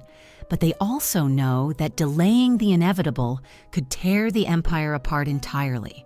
In hushed conversations, they speak of Archduke Franz Joseph, Ferdinand's young nephew, bright, steady, and seemingly capable of carrying the burdens that Ferdinand cannot. They speak of stabilizing the empire by presenting a new face, a symbol of renewal, who might satisfy the people's desire for progress without dismantling the monarchy itself. But there remains one monumental obstacle: the sitting emperor. Ferdinand has never imagined himself stepping aside. Abdication is a concept far removed from his sheltered life, a term associated with shame and failure in dynastic history. And yet he is surrounded by those who must believe, that this path is necessary. Their dilemma becomes how to frame such a conversation in terms Ferdinand can comprehend, how to convey that stepping down is not a punishment, but a service to the realm he loves in his quiet, childlike way. They decide to move slowly, easing him toward the idea through gentle suggestions rather than abrupt declarations. They speak of rest, of retreat from stress, of the health concerns that have long troubled him. They speak of his nephew as a helper, someone who could carry the heavier burdens, while Ferdinand focuses on peace. Even so, the emperor resists, not out of ambition, for he has never coveted power, but out of confusion and fear. The role he occupies, however loosely, anchors his understanding of himself. Without it, who would he be? A prince without a function? A figure without a place? The ministers answer him softly, but their reassurances cannot fully soothe the uncertainty blooming in his heart. And as they navigate this delicate process, Vienna erupts further, pressing the palace to act swiftly. Procrastination becomes impossible. The empire needs a decision. Meanwhile, Ferdinand's thoughts drift in circles that no minister can follow. He remembers fragments of his upbringing, the lessons that insisted he would one day lead. He recalls his father's solemn gaze, the pride and pressure mixed in equal measure. He holds faint memories of ceremonies where he was presented as the future of the Habsburg line. All of this stands at odds with what he is now being asked to consider. He does not understand the political logic, but he feels deeply the sorrow of being told he cannot continue in the role shaped for him since birth. Sometimes he grows frustrated, raising his voice not in anger, but in distress, saying that he wishes only to do what is right. Other times, he falls into quiet contemplation, staring out the window at landscapes he barely registers, lost in thoughts too tender or tangled to express. The ministers worry, his wife worries, his mother, increasingly frail, prays. And yet, the tide of revolution does not wait for internal conflicts to resolve. News arrives that revolutionary committees in Vienna are drafting proposals to limit imperial authority. The people demand more representation, more freedoms, more say in the governance of the empire. Each report tightens the space in which the monarchy can maneuver, and with each passing day, Ferdinand's position weakens, not out of malice, but out of necessity. Finally, a moment arrives when the ministers, after exhausting every approach, present Ferdinand with a clear plea. The empire will not survive unless change is made at the highest level. They speak gently, slowly, repeating themselves when he grows confused. They reassure him that his dignity will remain intact, that he will retain the respect of the people, that he will not be cast aside but allowed to retreat into a peaceful life, away from the storm. They offer him the possibility of rest, the one comfort he has always understood. And gradually, painfully, Ferdinand begins to understand that this path, though bewildering, may indeed be the one he must take. As the decision crystallizes, the palace braces for what will come next. Outside, the revolution continues its relentless beat. Inside, the dynasty prepares for a transition that will rewrite its own history. And Ferdinand, caught in the quiet center of this storm, stands on the edge of the moment that will define his legacy. Not through triumph, but through the relinquishing of a crown he was born to bear yet never equipped to wield, We leave him at this threshold, the soft flicker of lamplight casting long shadows across the room, as the distant sounds of unrest continue to pulse like a heartbeat reminding him that time and history are closing in. The lamplight flickering across the walls seems to breathe with him as Ferdinand stands at the threshold of the moment that will define him more completely than any decree, any ceremony, or any expectation ever had. Those around him feel the magnitude of what is coming long before he does. They track it in the tightened lines of their faces, in the whispered conferences that lengthen into the night, in the anxious crossing of hands behind backs as they wait for the emperor's response to the plea they have delivered. And outside, Vienna continues to roar with the fever of revolution, its restless energy pressing so forcefully against the palace that even at a distance, Ferdinand feels the vibrations echo somewhere inside his chest. It is not one event, but a cascade of them that pushes the government toward its breaking point. Ministers receive new reports daily, another uprising in the city, another demand proclaimed from the steps of the university, another faction declaring that constitutional reforms must go further, faster, deeper.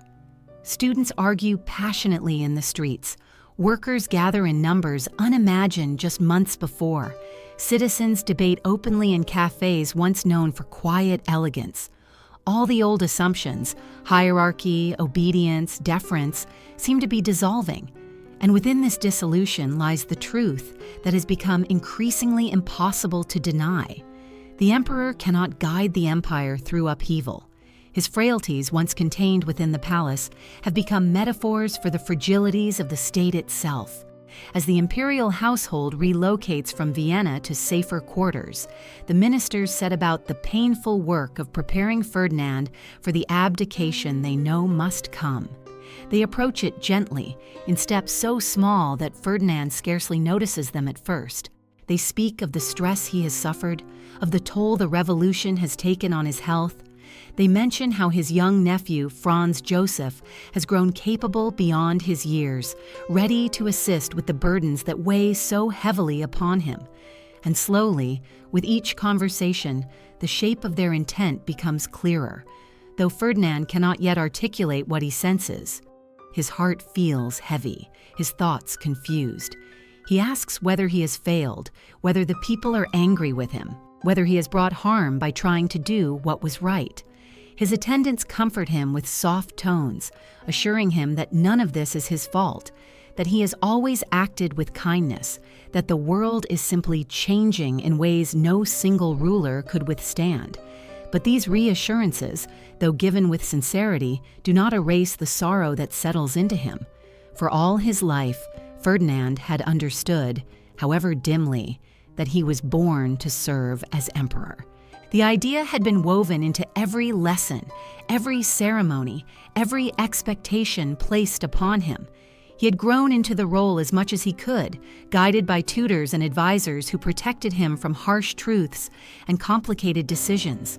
And now, at the very moment his realm needed clarity, he was being asked to relinquish the one identity that had anchored him. He felt like a figure constructed by others, now being gently disassembled, piece by piece, until nothing remained but the quiet core of a man unsure of where he belonged. The days leading up to the abdication unfold with a solemnity that weighs heavily upon those who witness them. The palace halls, usually filled with the bustle of attendance and the vibrancy of ceremony, fall into a muted hush. Ministers move through the corridors with lowered voices, aware that history is being written in each decision, each whispered exchange. Ferdinand, meanwhile, finds himself drifting through these days with a kind of dazed calm. He prays more often, seeking comfort in the rituals of faith that have always soothed him. He sits for long periods near windows, staring out at unfamiliar landscapes, trying to understand the shifting world beyond the glass. His wife Anna remains close to him, her presence steady and soft, offering what support she can even as she struggles with her own fears for the future. When the final day arrives, it comes quietly, but with a gravity that settles into the bones of all present. Ferdinand wakes early, though he can hardly recall sleeping. The air feels heavier than usual, as if the very room is holding its breath. His attendants help him dress in garments chosen for their simplicity rather than splendor, the soft fabric resting lightly on his shoulders. He moves slowly, not from reluctance, but from the sheer emotional weight pressing upon him. The ministers gather in a modest chamber, their somber faces betraying the significance of the moment. They speak to him gently, repeating the prepared words meant to offer comfort. They tell him that his abdication is an act of responsibility, an act of care for his people, a gesture that will help stabilize the empire. Ferdinand listens, his expression uncertain, his thoughts turning like leaves caught in an unpredictable wind. When asked if he understands, he nods, though the depth of his understanding remains unknowable. When asked if he agrees, he hesitates for a moment that seems to stretch, filled with the silent ache of a man torn between expectation and reality. Then, with a quiet breath, he gives his consent. The document is placed before him. It lies on the table like a final threshold, the written embodiment of the end of his reign. A pen rests nearby, ink prepared, the formalities arranged with the kind of precision reserved for events of immense gravity. Ferdinand sits before the paper, his hand trembling as he reaches for the pen. He pauses, as though listening for something, perhaps a whisper from the past, perhaps a reassurance from the future, perhaps simply the faint hum of the world shifting around him. Those present watch with profound stillness, aware that they stand witness to a moment that will be recounted for generations. Finally, Ferdinand lowers the pen to the page. His handwriting, unsteady yet earnest, forms the signature that will transfer the crown to his nephew. As the ink dries, a silence settles over the chamber, not of relief, but of mourning. The ministers bow their heads. His wife clasps his hand. Ferdinand himself gazes at the document with a mixture of sorrow and resignation, as though trying to comprehend the enormity of what he has done. In that moment, he is not an emperor or a political figure. He is simply a man letting go of the only identity he has ever known. Outside, the world continues to roar with revolution, unaware of the intimate tragedy unfolding behind closed doors. Inside, Ferdinand rises slowly, his shoulders lighter and heavier at once, freed of a burden he never asked for, yet marked forever by its weight. He does not feel triumph, nor does he feel failure, only a deep, quiet ache, like a candle flickering in the waning hours of night, unsure of how much longer it will burn. We leave him now, standing beside the table where his reign ended, the ink of his abdication still glistening faintly, as the echoes of revolution press against the walls like a relentless wind that neither understands nor pauses for the fragility of the man it has swept aside. The faint glisten of the ink upon the abdication document seems to linger long after Ferdinand has risen from the table, as though time itself hesitates before acknowledging the completion of an era that had always felt tenuous, yet had, until this moment, endured through sheer inertia. The ministers, relieved yet sorrowful, gather the parchment with ceremonial care, knowing it marks a turning point not only for the empire, but for the quiet, bewildered man who has just relinquished his crown. Outside, the storm of revolution continues unabated, but within the chamber there exists a pocket of silence so profound that even the faintest sigh seems magnified.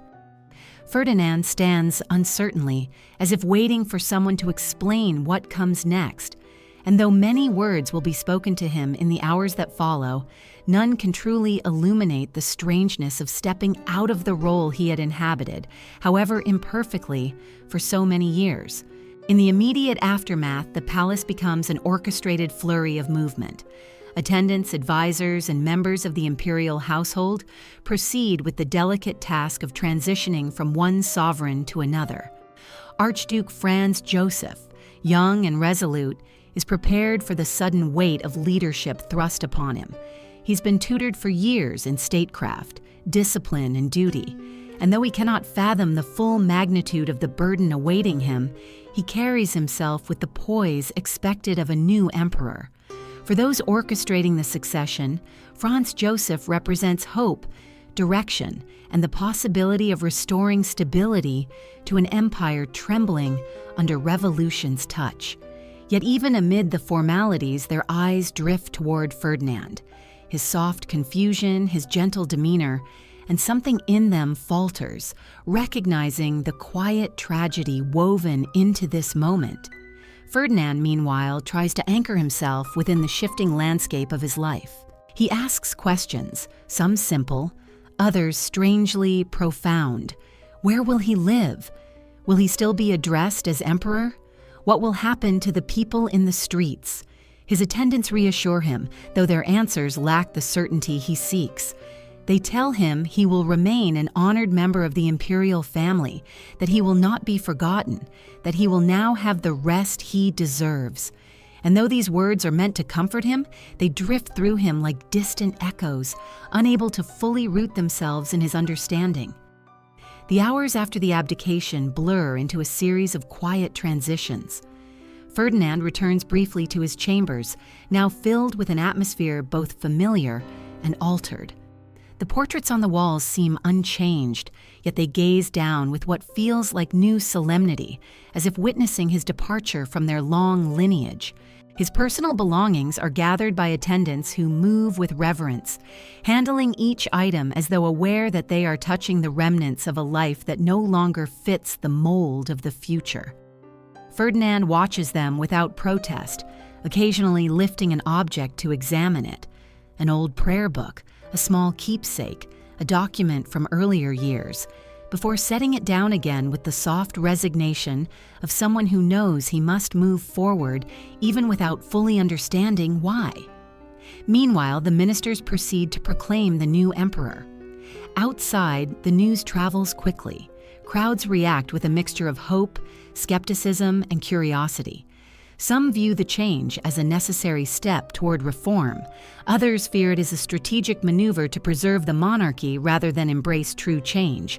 The revolutionaries, far from appeased, continue to push for constitutional government, for representation, for freedoms that extend beyond the shifting of crowns. But for a brief moment, Vienna holds its breath. A young ruler has ascended. The old one has stepped aside.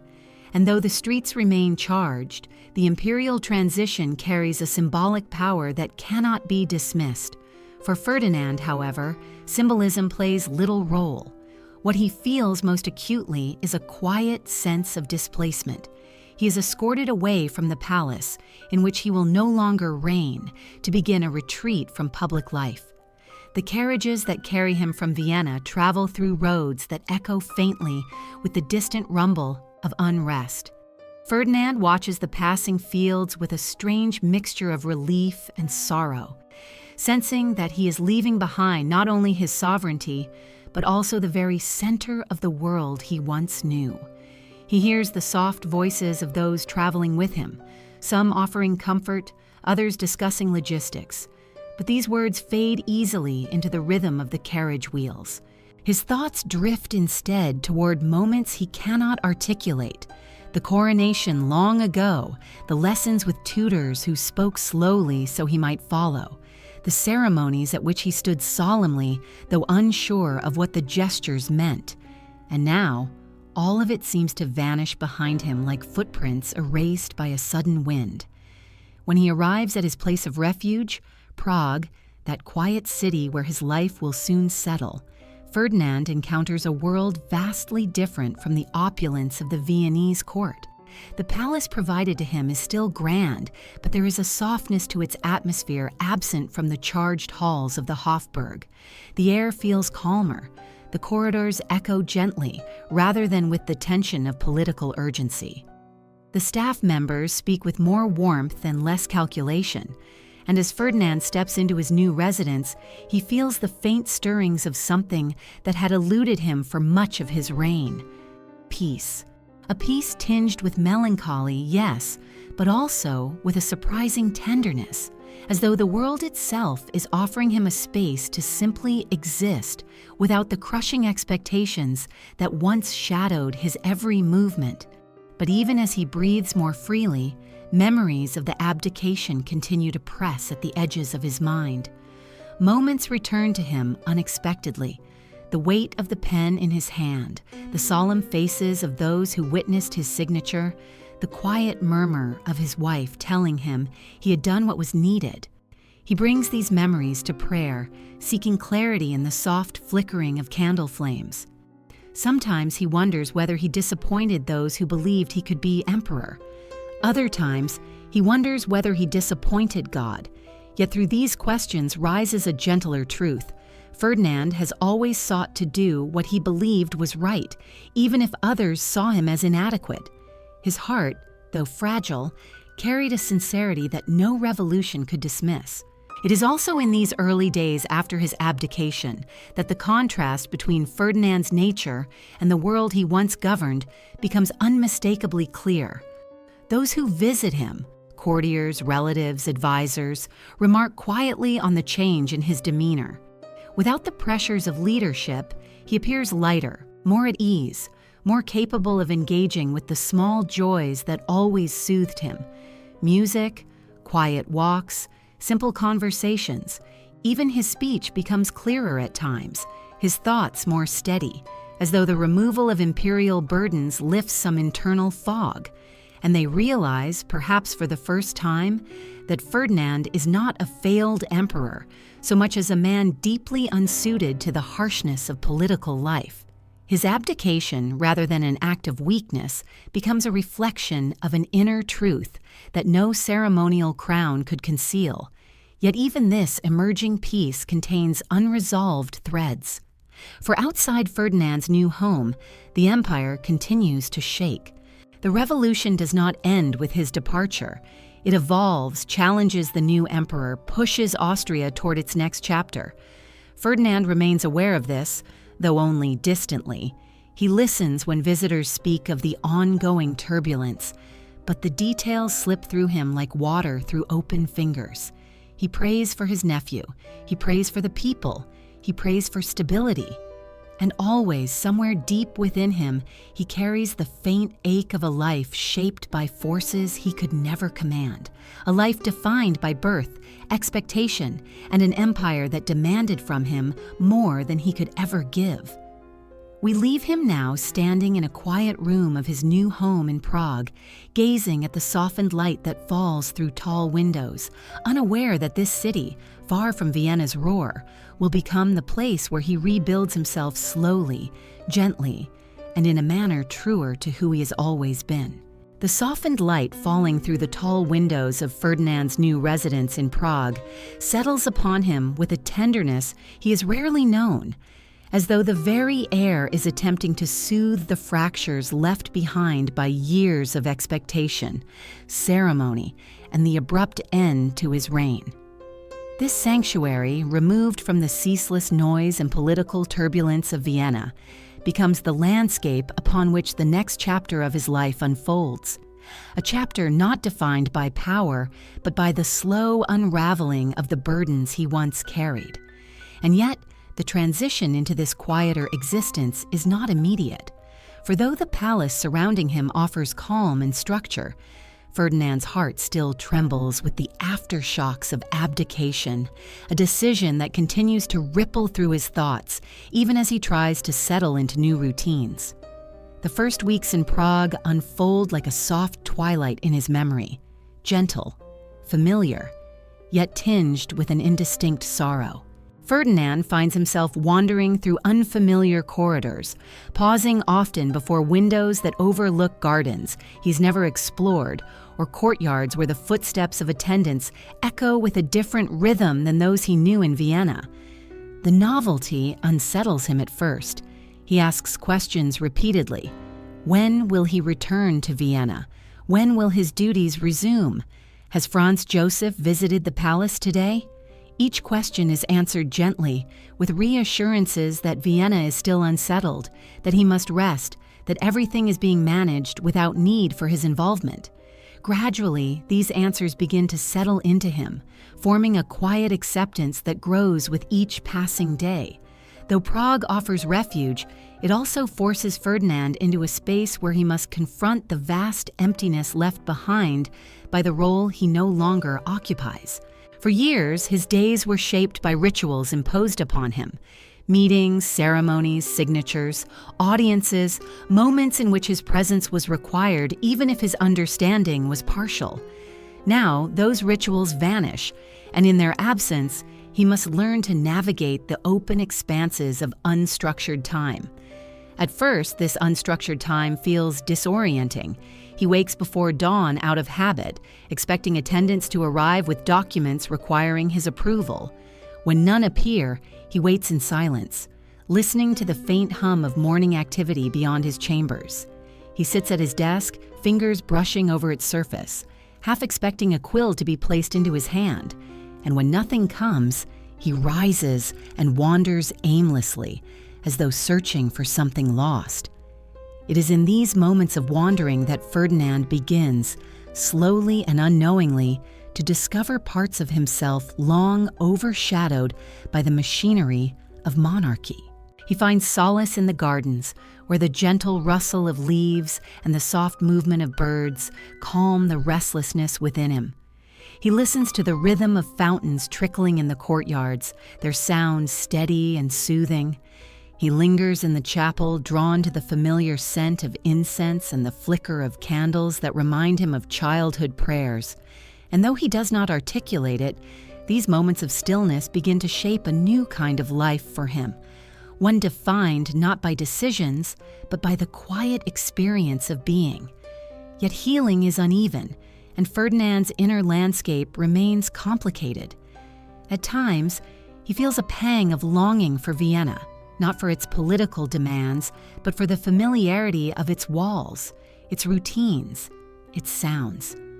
He remembers the gardens he once walked. He remembers the chapel where he prayed.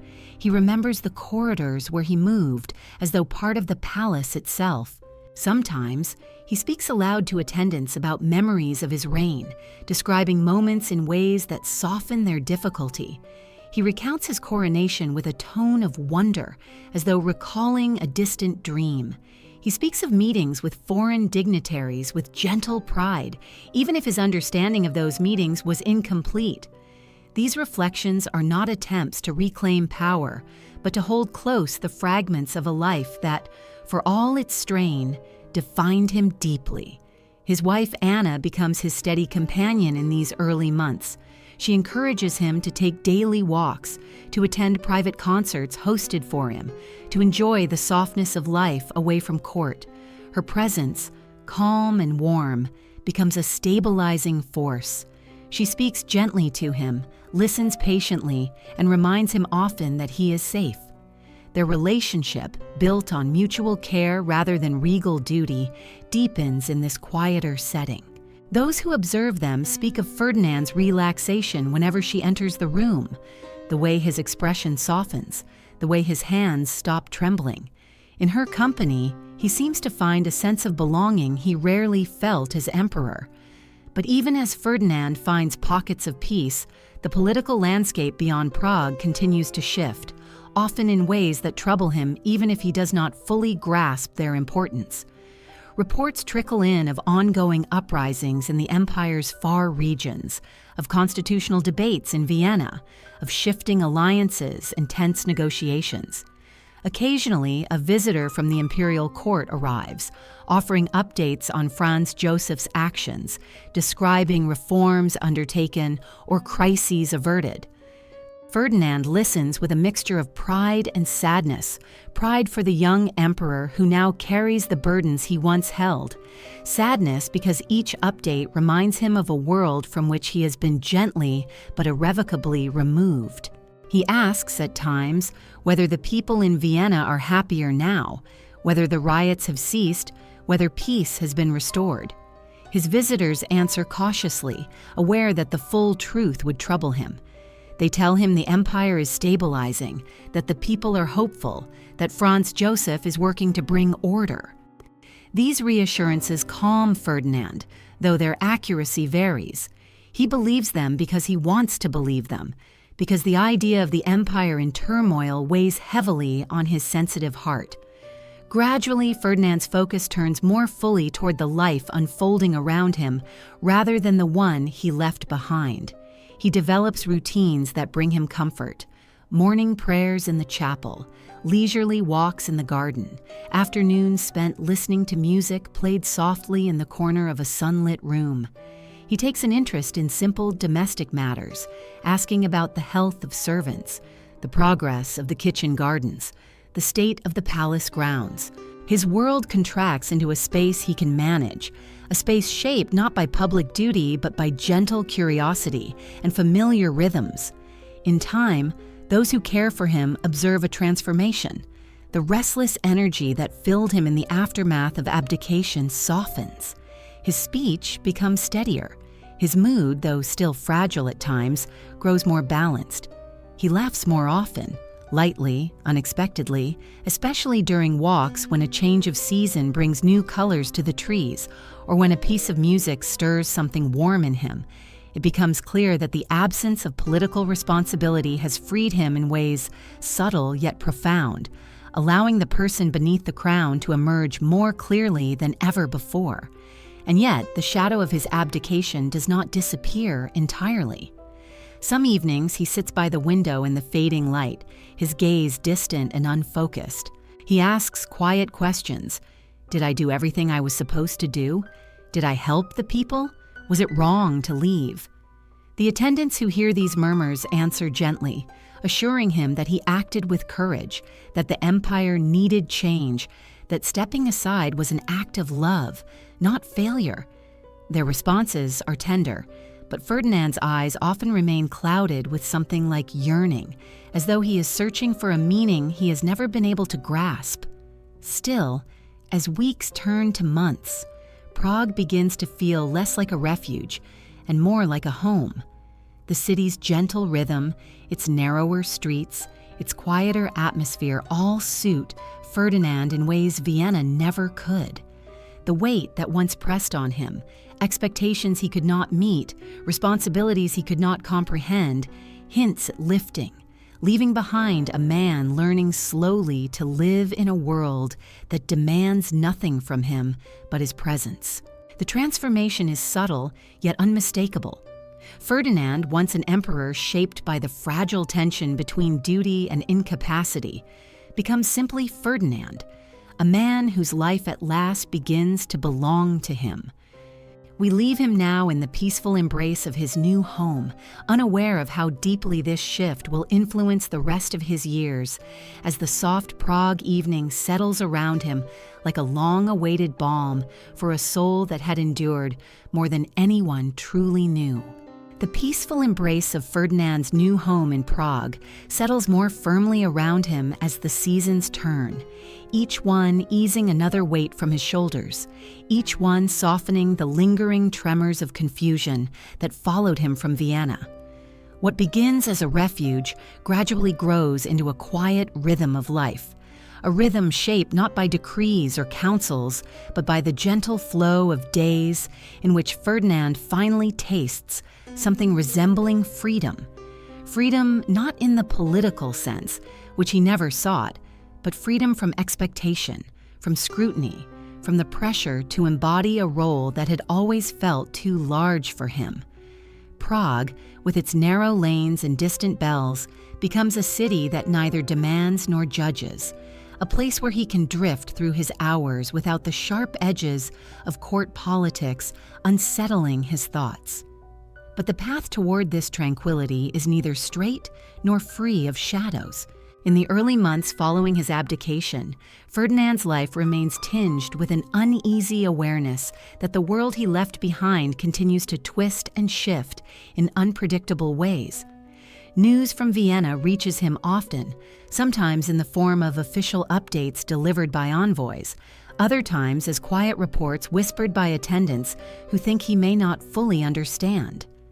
Franz Joseph, now seated on the imperial throne, works tirelessly to restore order, to negotiate between the demands of revolution and the constraints of tradition. There are moments of progress, moments of resistance, and moments of profound uncertainty. Through it all, Ferdinand listens carefully. He nods, murmurs short responses, and asks questions that reveal his gentle concern rather than a grasp of political complexity. He worries for his nephew, for the empire, for the people in the streets, even if he cannot fully imagine the scope of the unrest echoing across its provinces. These reports stir something inside him, an echo of responsibility that has not fully faded. Occasionally, he grows restless, pacing the floor of his chambers or sitting in silence for long periods, his hands folded tightly in his lap. He asks whether he should return to Vienna, whether he is needed, whether his abdication was truly the right choice. His wife, patient and steadfast, soothes him with tender reassurances. She reminds him that his reign ended not in disgrace, but in necessity, that he stepped aside to allow a stronger hand to guide the empire through its storm. She tells him gently that his presence in Vienna would complicate matters, that the people need clarity, that the court needs stability.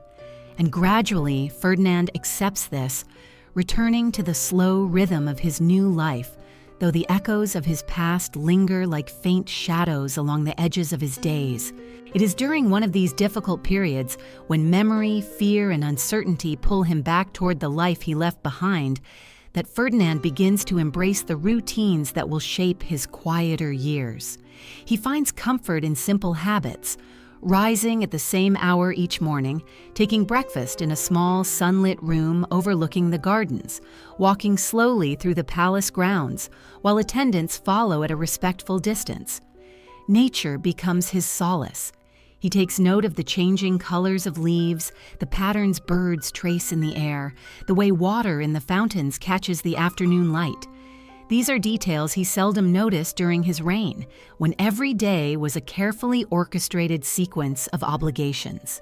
Now, freed from those obligations, he lingers in these small observations, sometimes smiling faintly, sometimes whispering a comment to his attendants, who respond with soft encouragement. Music, too, becomes a balm for him. Private concerts are arranged in the evenings, performed by musicians who travel to Prague specifically for this purpose.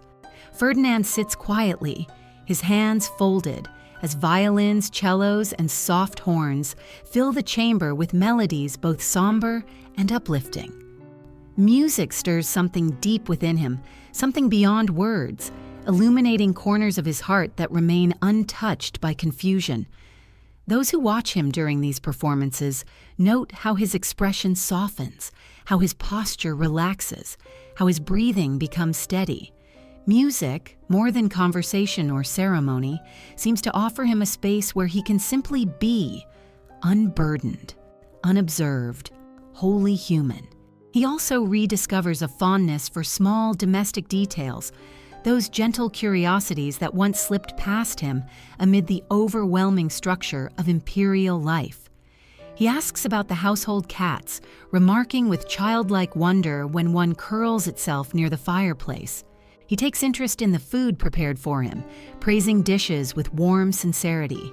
He asks after the well-being of the gardeners, sometimes pausing during his walks to ask them simple questions about the flowers they tend. These moments, though modest, reveal a man whose heart was always shaped for kindness rather than command. Those who serve him now understand with growing clarity that Ferdinand, stripped of the crown, is not diminished, but unveiled. Without the harsh glare of empire upon him, his gentleness becomes not a flaw, but a kind of quiet grace. Visitors from Vienna arrive occasionally, relatives, diplomats, officials, each bringing with them traces of the world Ferdinand once inhabited. They speak of Franz Joseph's efforts, of the evolving political landscape, of alliances shifting and tensions subsiding. Ferdinand listens attentively, though he often forgets the details soon after the conversation ends. Still, the visitors leave struck by his demeanor. They expect melancholy or bitterness, but instead find a man who seems relieved in ways he cannot articulate, a man who appears lighter, freer, even content. Some depart with softened hearts, reconsidering the harsh judgments once whispered about him. They see that Ferdinand was never suited to rule, yet beyond that unsuitability lay a gentleness that history rarely acknowledges. But even as Ferdinand acclimates to his quiet life, moments of sorrow continue to arise, catching him unprepared and pulling him back toward the emotional center of his abdication. Sometimes, late at night, he sits awake in his chamber, tracing the outlines of memories he cannot fully understand.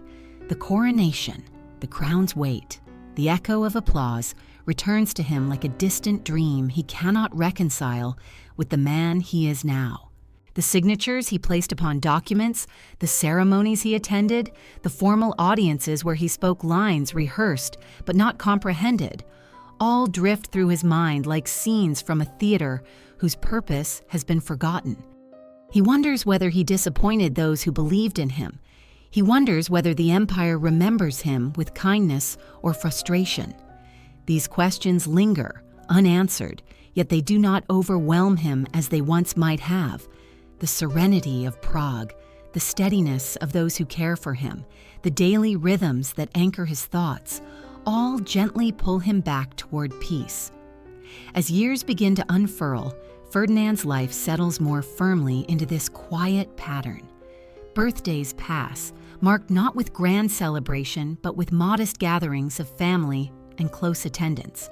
Holidays come and go, celebrated with simple joy rather than imperial pomp. The seasons carve gentle marks upon his days: winter's hush, spring's rebirth, summer's gentle warmth, autumn's fading gold. Time becomes softer, stretching into long moments of reflection, interrupted by only the faintest tremors of memory. And though Ferdinand's influence upon the empire wanes to almost nothing, he becomes, within his own small circle, a figure cherished for his humility and kindness. Visitors whisper that the former emperor smiles more in Prague than he ever did in Vienna. They speak of his laughter during quiet dinners, of the way he greets servants as though greeting old friends, of the gentleness with which he interacts with children who visit the palace. In Prague, he is no longer a symbol, no longer a puppet, no longer a misunderstood ruler. He is Ferdinand, simply quietly Ferdinand, living a life more aligned with his nature than any crown could have offered. We leave him in this place of unexpected healing, unaware that as the years continue their steady march, this city will cradle him through the final chapters of his life, sheltering him with the peace that eluded him in the gilded halls of Vienna, where expectation always overshadowed the soft, unguarded truth of who he was. The gentle calm that settles over Ferdinand's life in Prague does not erase the past, but it softens it, smoothing the sharper edges of memory until they no longer cut as deeply as they once did. As the years unfurl, one season melting quietly into the next, Ferdinand grows accustomed to a life measured not by decrees or formalities, but by small rituals of comfort and familiar sounds. The distant toll of church bells drifting across the river, the rhythmic clatter of carriages on cobblestones far below his windows, the whisper of leaves stirred by the mild bohemian wind. These rhythms ground him, offering a sense of continuity that he once found only in ceremonial duties.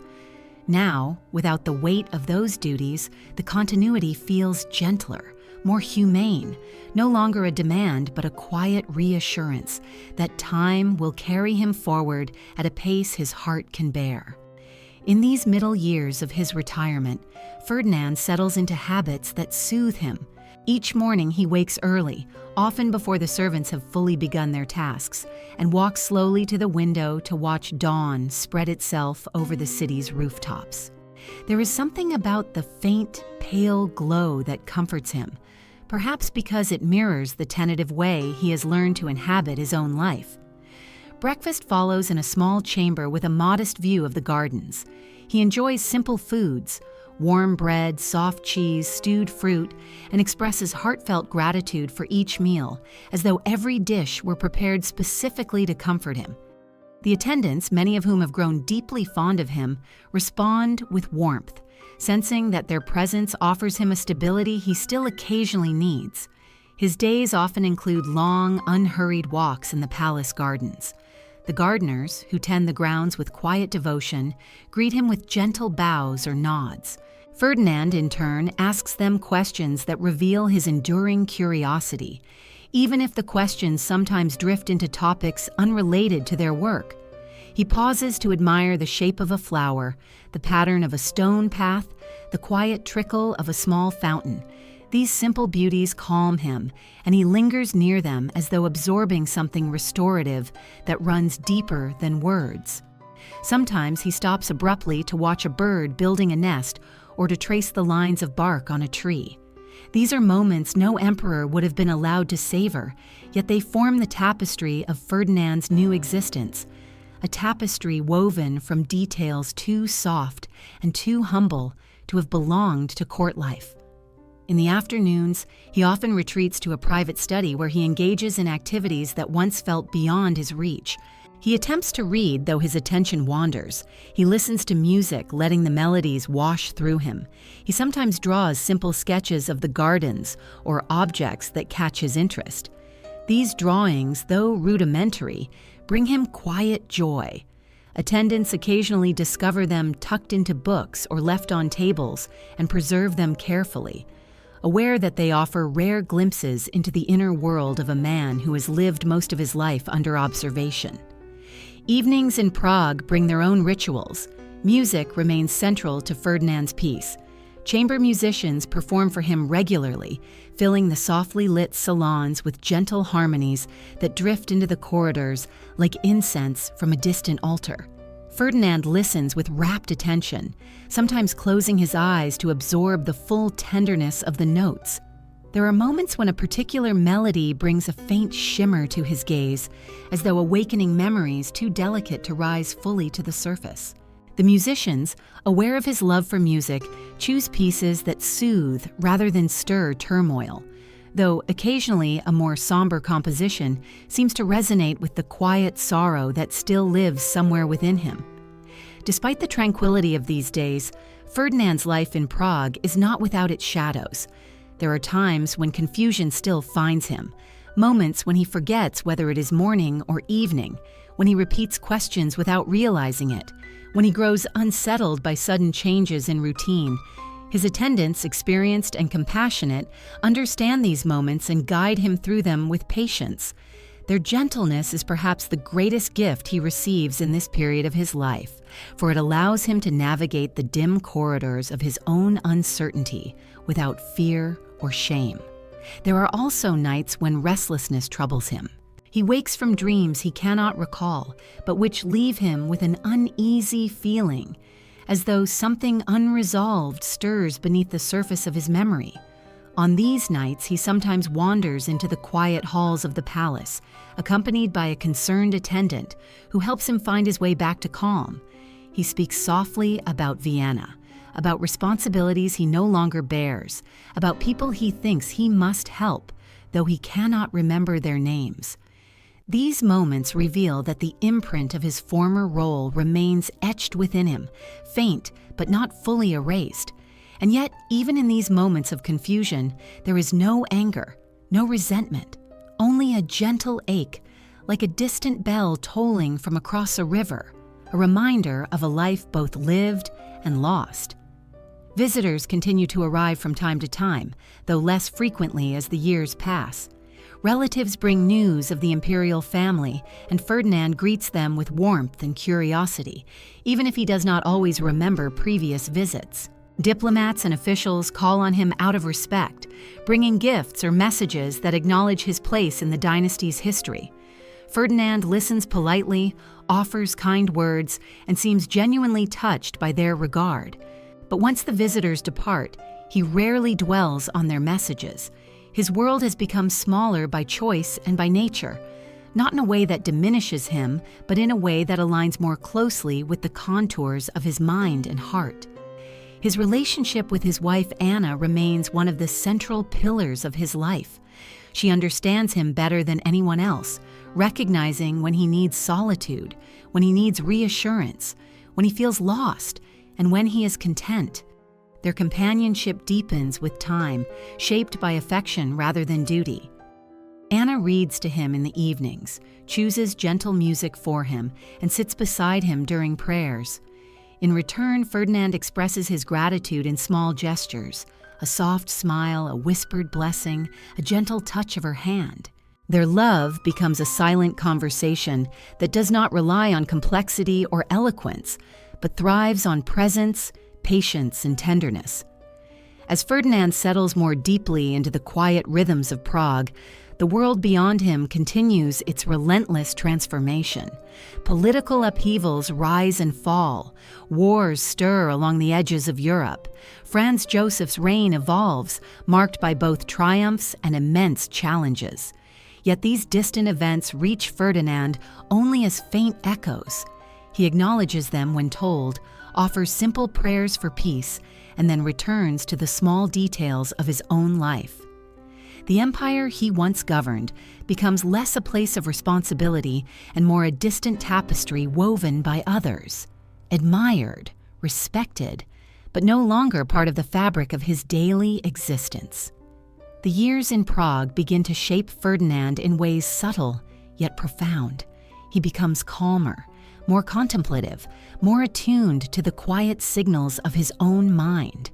His presence in the palace is no longer marked by tension or confusion, but by a softness that endears him deeply to those who care for him. He becomes, in many ways, a symbol of gentleness in a world that grows increasingly turbulent. A gentle flame flickering steadily in a sheltered corner while storms rage in distant lands. We leave him now in one of those soft Prague evenings, seated near a window where the light dims into the first blue shadows of night. He watches a lone candle flicker on the table beside him, its flame wavering in the draft but refusing to go out. And in that small, trembling light, one can almost sense the fragile, enduring soul of a man who has found at last a life shaped not by crowns, but by quiet. The lone candle flickering beside Ferdinand on that soft Prague evening becomes a symbol of the years that follow, years marked not by grandeur or crisis, but by a quiet thinning of time. As he enters what will eventually become the final stretch of his life, the world continues its restless march beyond the palace walls, yet Ferdinand's own world shrinks into a gentler, narrower sphere, one defined by familiar faces, warm routines, and a deepening sense of introspection. He no longer moves with the unsettled rhythms that once accompanied his early days in Prague. Instead, he drifts through each day with the calm acceptance of one who has, at last, been released from the weight of expectation. Yet even within this tranquility, there is a subtle poignancy, a quiet awareness that the circle of his days is beginning to contract in ways that come not with alarm, but with a soft resignation. The changes come gradually at first, almost imperceptible. His steps, already slow, become more hesitant. Attendants notice that he pauses more often to catch his breath or to steady himself before moving on. His hands tremble slightly more than they once did, though he often hides them within his sleeves or folds them carefully in his lap. His sleep deepens, drifting into long stretches that leave him disoriented upon waking. Conversations, once gentle and meandering, begin to grow shorter as he loses track of his thoughts more easily. And the face reflected in the polished mirrors no longer resembles the young man who once wore the crown of the Habsburg Empire. It is softer, lined with age, bearing the faint expression of someone who has lived largely in the shadows, yet carried burdens larger than anyone truly understood. But alongside these signs of aging, Ferdinand's gentleness only deepens. His kindness toward those around him becomes almost luminous, the quiet essence of a man who has surrendered ambition, fear, and the world's demands. He thanks the servants with heartfelt sincerity for even the smallest gestures. He asks after their families, remembering little details that surprise them. He shares simple blessings with those who cross his path, murmuring prayers for their well-being. These gifts of tenderness, though shaped by a mind that often drifts like mist, are deeply felt by those who serve him. Many grow protective of him, regarding him not as a former emperor, but as a fragile soul whose presence brings a quiet dignity to their own lives.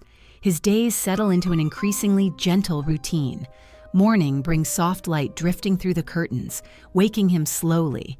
On days when the weather allows, attendants wrap him in warm layers and guide him along familiar garden paths.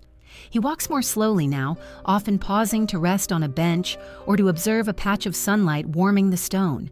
He watches the birds flit from branch to branch, occasionally lifting a hand in a faint gesture of greeting. At times, he speaks aloud to them, offering small murmurs that make no sense to anyone but seem to comfort him nonetheless. These walks, though shorter than they once were, remain one of the few activities that bring him peace even as his strength wanes. Afternoons often bring music, still his greatest comfort. But now the performances are quieter, shorter, and selected with even more care. Musicians who visit him do so with a reverence that transcends their craft, playing as though offering a prayer rather than a performance. Ferdinand listens with closed eyes, his expression serene, as though the notes carry him into a space untouched by confusion or time. Sometimes tears gather faintly at the corners of his eyes, not from sorrow but from something deeper, an unnamed emotion that music alone seems able to uncover. Meal times grow simpler as his appetite fades. He eats lightly, often favoring soft foods prepared with gentle flavors. His attendants watch closely, ensuring he eats enough to maintain his strength, though they know that age and frailty cannot be negotiated with. Still, Ferdinand offers gratitude after each meal, sometimes blessing the food aloud in a whisper that trembles slightly but carries the sincerity of a heart still anchored in faith. Evenings bring increasing fatigue. He retires earlier, surrounded by soft candlelight and the quiet rustle of attendants preparing his chambers. He prays, sometimes with clear intention, sometimes with drifting thoughts that merge prayer with remembered fragments of court ceremonies or distant melodies. His wife Anna, whose presence continues to anchor him, sits with him often, holding his hand as he drifts between wakefulness and sleep. Her devotion remains steadfast, grounded in years of gentle companionship. Those who see them together remark softly that their bond, though forged under unusual circumstances, has grown into something tender and enduring, an intimacy without need for words, a quiet companionship born of mutual care. As the years advance, Ferdinand's world shrinks even further.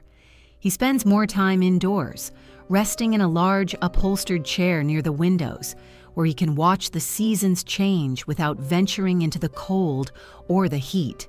He becomes fascinated by small details, the way dust dances in a beam of sunlight, the way shadows shift across the floor as the day progresses, the way distant bells ring slightly differently in winter than in summer. These small observations, unnoticed by most, form the architecture of his inner life.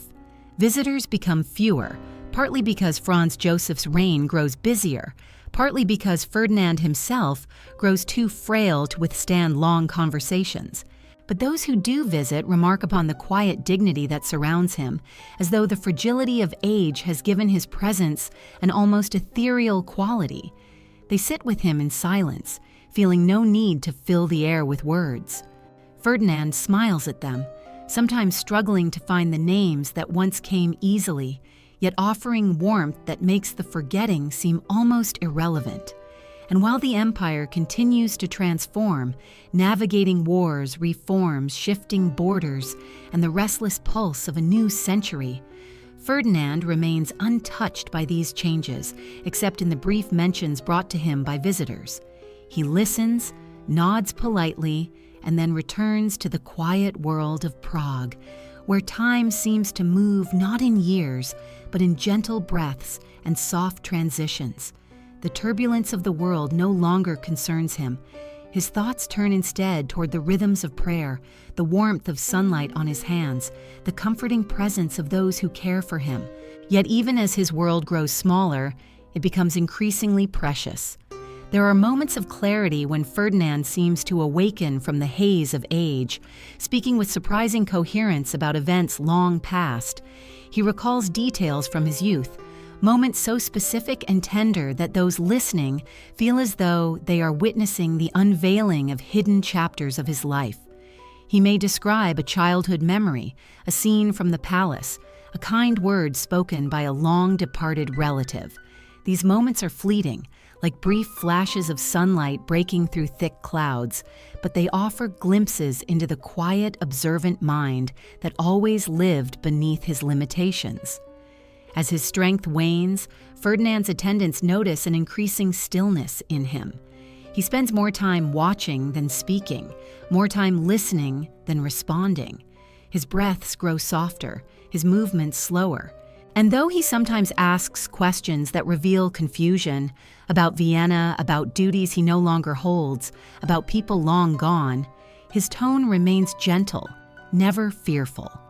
It is as though he senses that he is approaching the final threshold of his life and meets it not with resistance, but with quiet acceptance. We leave him in this tender stage, sitting in the soft glow of afternoon light, his gaze distant yet peaceful.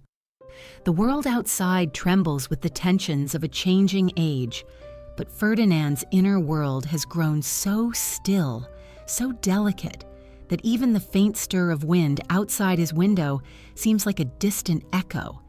And in this stillness, a sense of gentle closure begins to settle around him, like a soft blanket of light preparing him for the twilight of his years.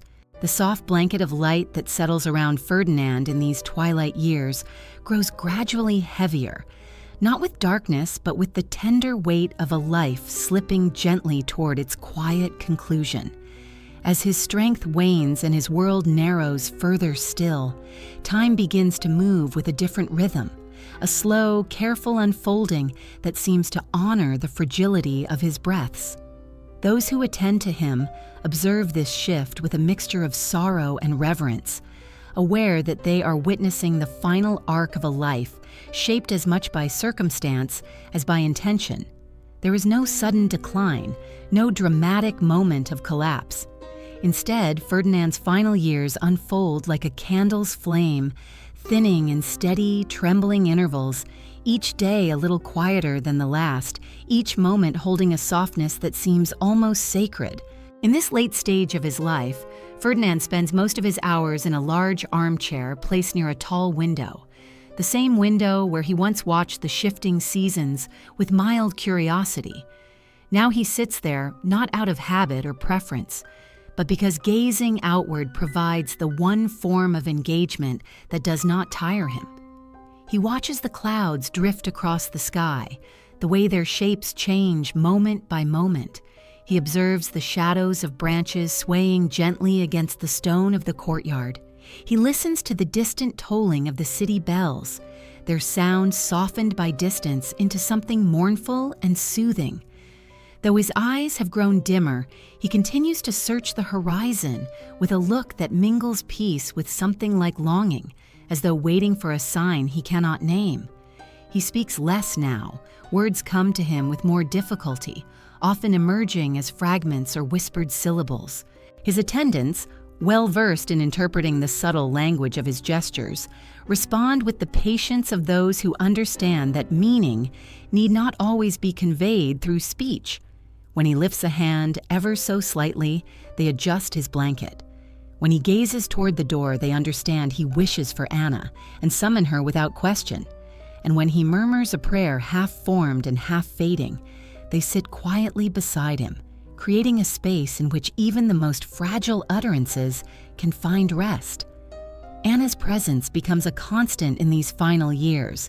She spends hour after hour at his side, reading to him when his eyes grow tired, humming melodies from their younger days and offering gentle reassurances that seem less necessary to calm him than to soothe her own sorrow. Their conversations grow shorter, often consisting of only a few words exchanged with tender familiarity. Yet the depth of their connection needs no elaborate exchanges. When Ferdinand drifts into light sleep, she holds his hand gently in hers, her thumb brushing against the back of his skin with the tenderness that only years of shared quiet can cultivate.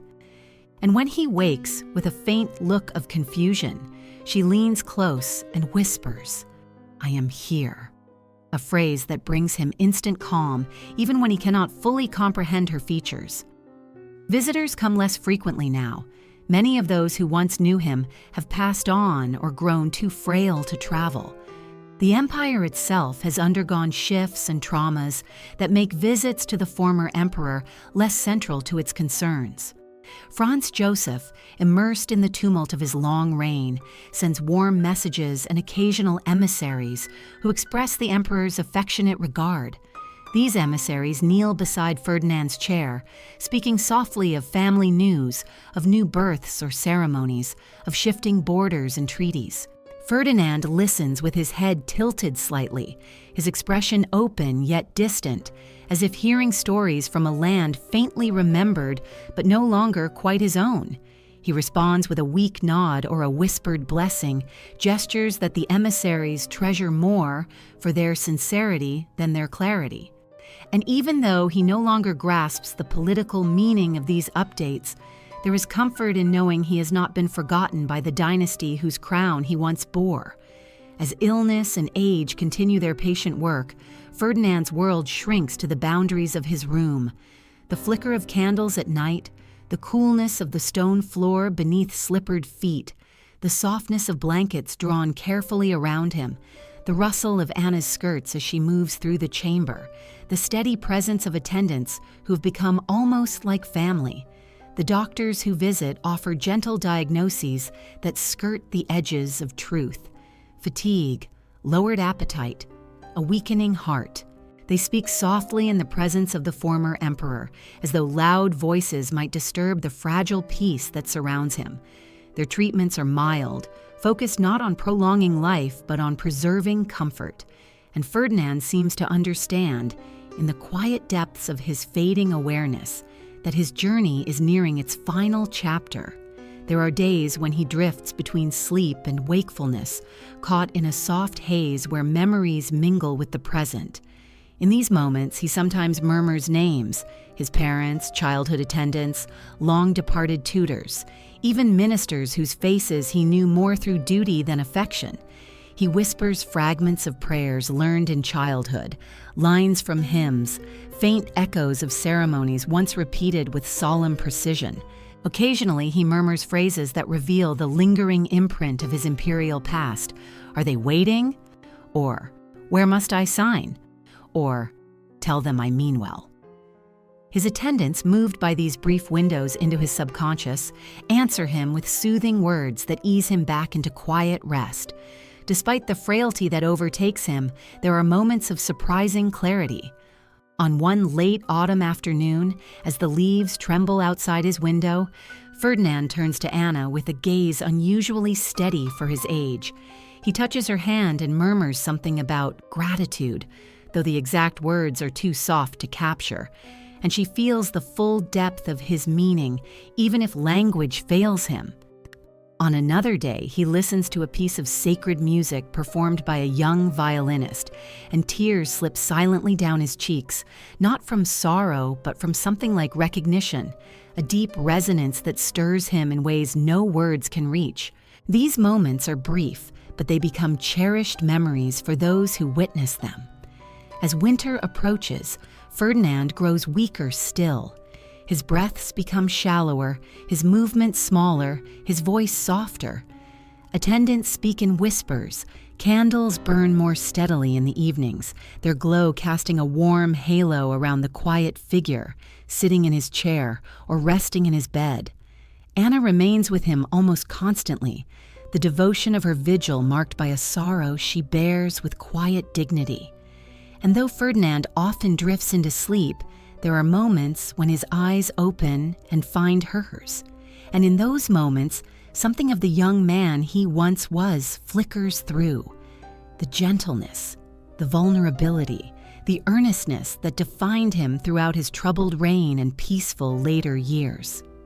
On one calm morning, as a pale light spreads through the room, Ferdinand's breaths grow slower, as though the rhythm that has carried him through decades is finally settling into stillness. The attendants gather silently. Anna leans close, whispering one final reassurance. Ferdinand's eyes open faintly. No confusion now, only a soft, distant focus, as though gazing at something just beyond the room. And then, with a long exhale that sounds almost like a sigh of release, he slips quietly from this world, leaving behind a silence so gentle it seems to float in the air. He passes not as a ruler surrounded by court pomp, nor as a figure defined by history's harsh judgments, but as a quiet soul who found peace after a life spent navigating expectations that never fit the contours of his nature. His death is not accompanied by dramatic proclamations or national mourning, yet those who loved him feel a profound stillness settle over the palace, as though a candle long flickering has finally been allowed to rest. We leave him now in that moment of soft departure, his features calm, his hands resting lightly atop the blanket, the window beside him filled with morning light that seems to stretch gently across the quiet room. A final blessing for a life marked more by fragility than power, more by tenderness than triumph. Ferdinand's passing, quiet as a breath fading into morning light, settles over his household like a veil, soft at first, then steadily deepening into a silence that holds its own gravity. Those who tended to him in his final years, servants who grew protective of him, musicians who played for him, attendants who guided his steps, move through the palace with a reverence born not of imperial protocol, but of genuine affection. His absence becomes immediately noticeable in the spaces he once gently occupied. The armchair by the window remains empty, its cushion still shaped faintly by his weight. The prayer stool in the chapel stands unused, the wax of a half-burned candle gathering a thin coat of dust. The garden bench, where he paused to admire the birds, sits untouched beneath a late winter sky. Grief takes a quiet form here, not expressed through loud lamentation or elaborate ritual, but through the careful stillness with which those around him honor the memory of a man whose gentleness imprinted itself upon every room he entered. News of his death travels slowly beyond Prague, carried not with the urgency of a fallen ruler, but with the respectful solemnity befitting a figure who once held the highest title, yet lived his later years in the margins of public awareness. Court bulletins are drafted in Vienna, composed with polished language that acknowledges his role in the dynasty, while avoiding the uncomfortable realities that shaped his reign. Diplomats share the news with formal courtesy, adding phrases of sympathy as required by tradition. Newspapers publish brief tributes, describing him as a well-meaning sovereign whose frailties shaped an age of transition. Some accounts are generous, highlighting his kindness and humility. Others, less gracious, recall the limitations that prevented him from ruling effectively, framing his abdication as an inevitable consequence of a mismatched crown and wearer. But all agree on one point. Ferdinand departs history not with the thunder of a transformative leader, but with the soft imprint of a figure often relegated to footnotes, overshadowed by the decade of revolutions and the long reign of his successor. In the days that follow, as his attendants prepare his body with the simple dignity he would have appreciated, those who knew him privately reflect on the strange duality of Ferdinand's life, how he inhabited two worlds, yet belonged fully to neither. To the public, he was a monarch, remembered vaguely, if at all, as a kind but incapable emperor overshadowed by figures of greater political force. To those within the palace, he was something entirely different, a man whose deepest characteristics were tenderness and vulnerability, whose failures were not moral or deliberate, but woven into his very being from birth. They remember the tremble in his voice when he tried to understand matters too complex for his gentle mind, the earnestness with which he approached even the smallest task, the gratitude he expressed for the simplest kindness, the way he blessed those around him without being asked. They remember his appreciation for music, for flowers, for the warmth of sunlight, fragile joys that sustained him far more than titles or ceremonies ever did. And beyond the walls of his Prague residence, history begins its slow work of reshaping Ferdinand into a figure both simplified and misunderstood.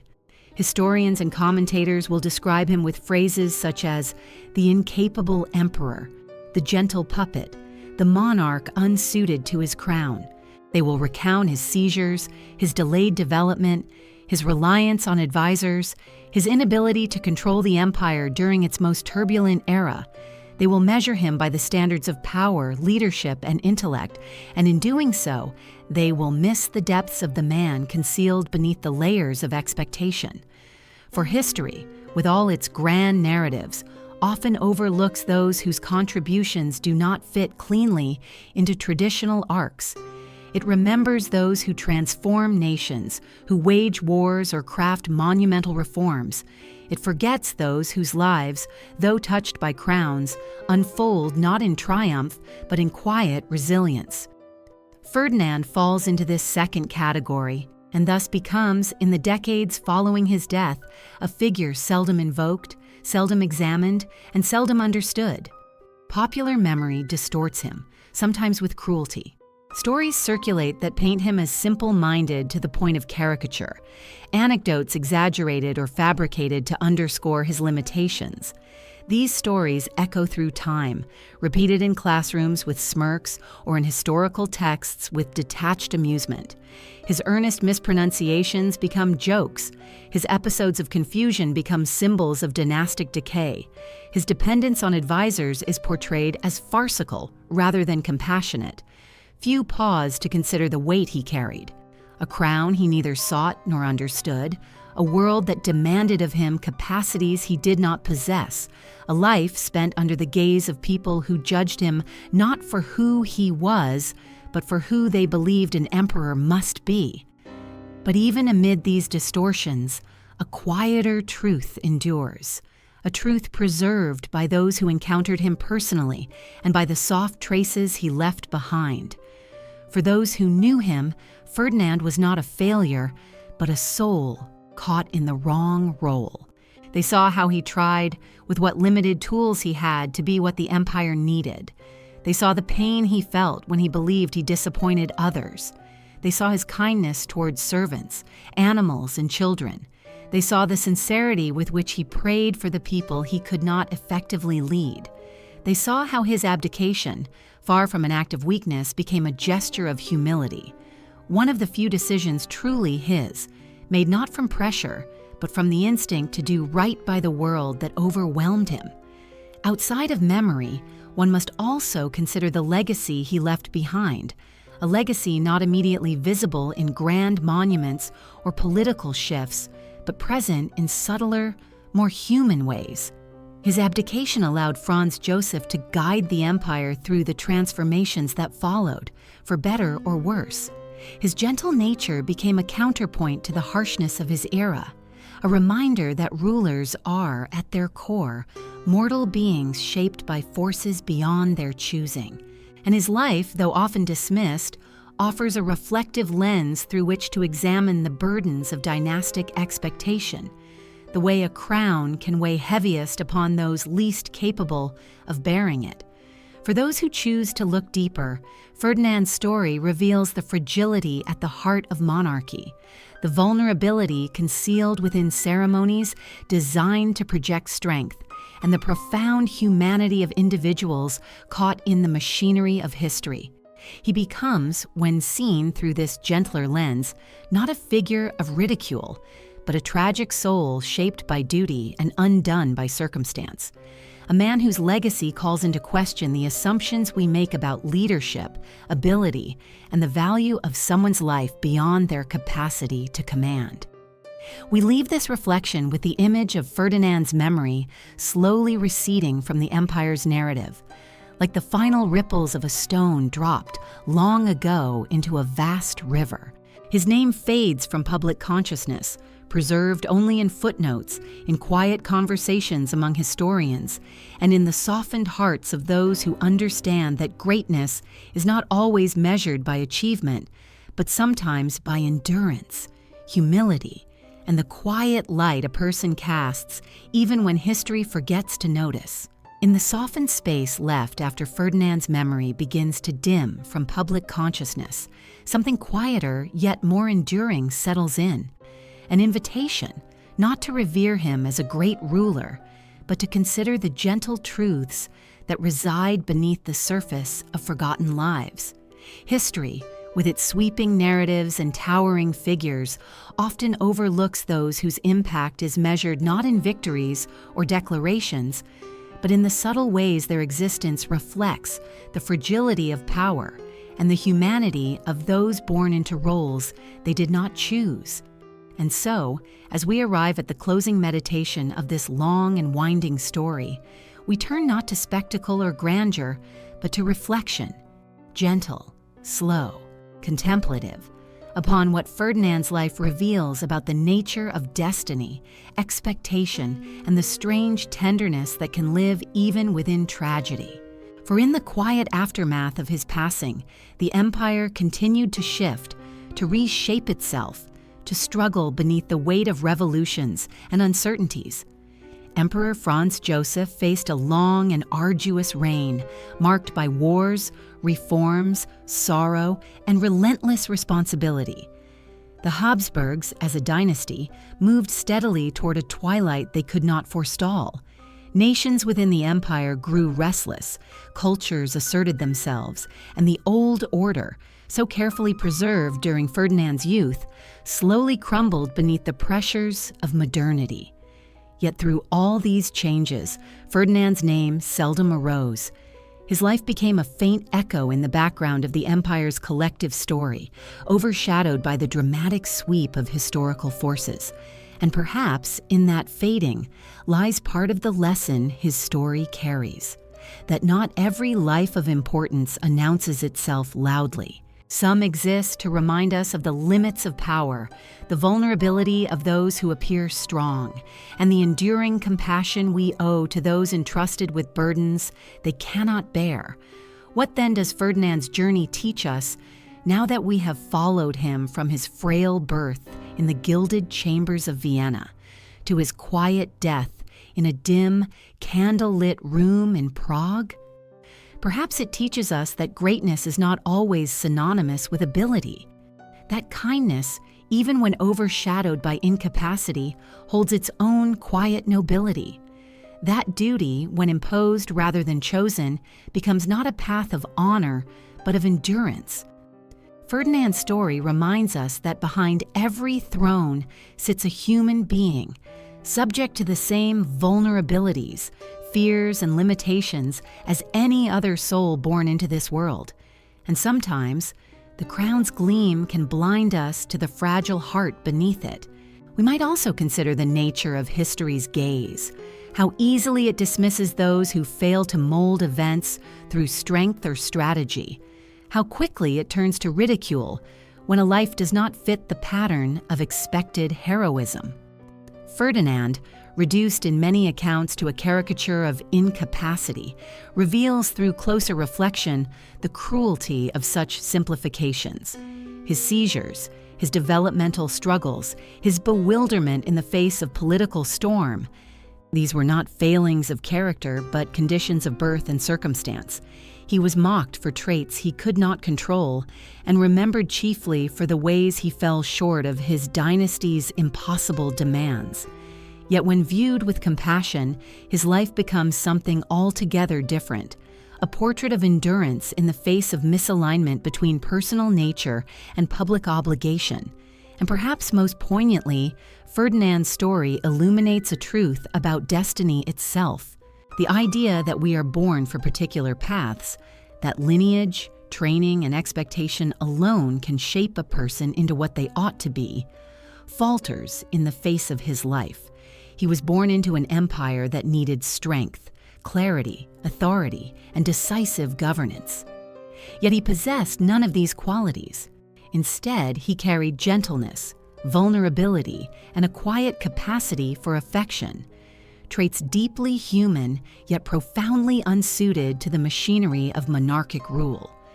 Destiny placed him on a trajectory he could never fulfill, not through any lack of effort or sincerity, but because his nature was at odds with the demands imposed upon him.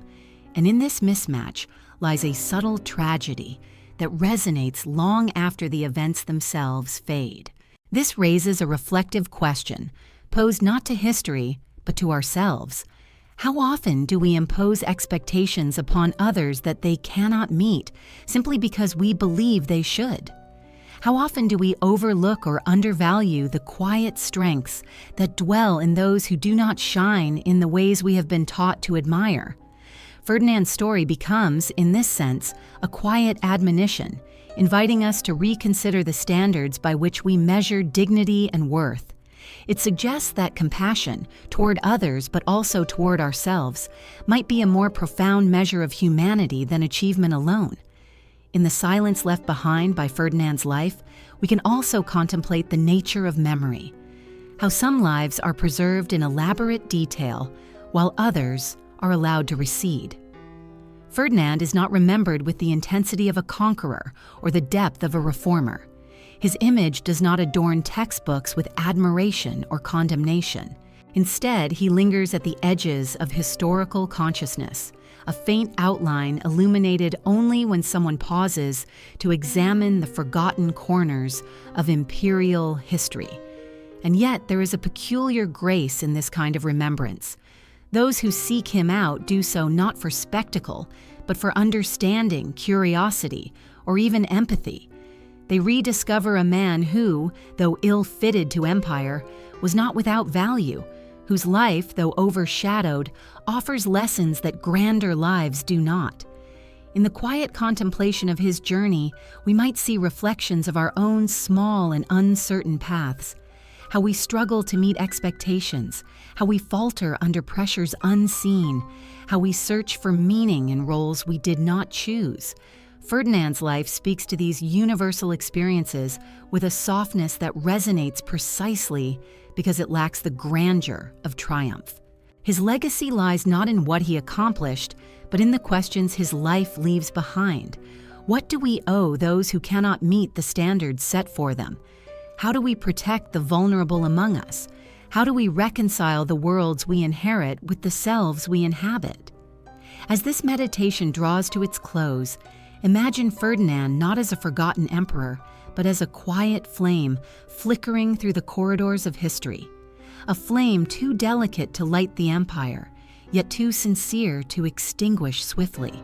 His life, marked by frailty and overshadowed by the tumult of nations, reminds us that even forgotten souls hold stories worth telling, stories that reveal the hidden shapes of humanity, the limits of power, and the fragile dignity of those born to roles they could not refuse. We end with an image befitting the tone of his life, a late evening in Prague, long after his passing, when the palace corridors stand hushed beneath the weight of centuries. A draft slips through a half-open window, stirring a candle on a distant table. Its flame sways once, twice, then steadies again, casting a small, warm glow across the quiet room. It burns not brightly, nor loudly, but truly. Just as Ferdinand did, in the quiet spaces where history seldom looks.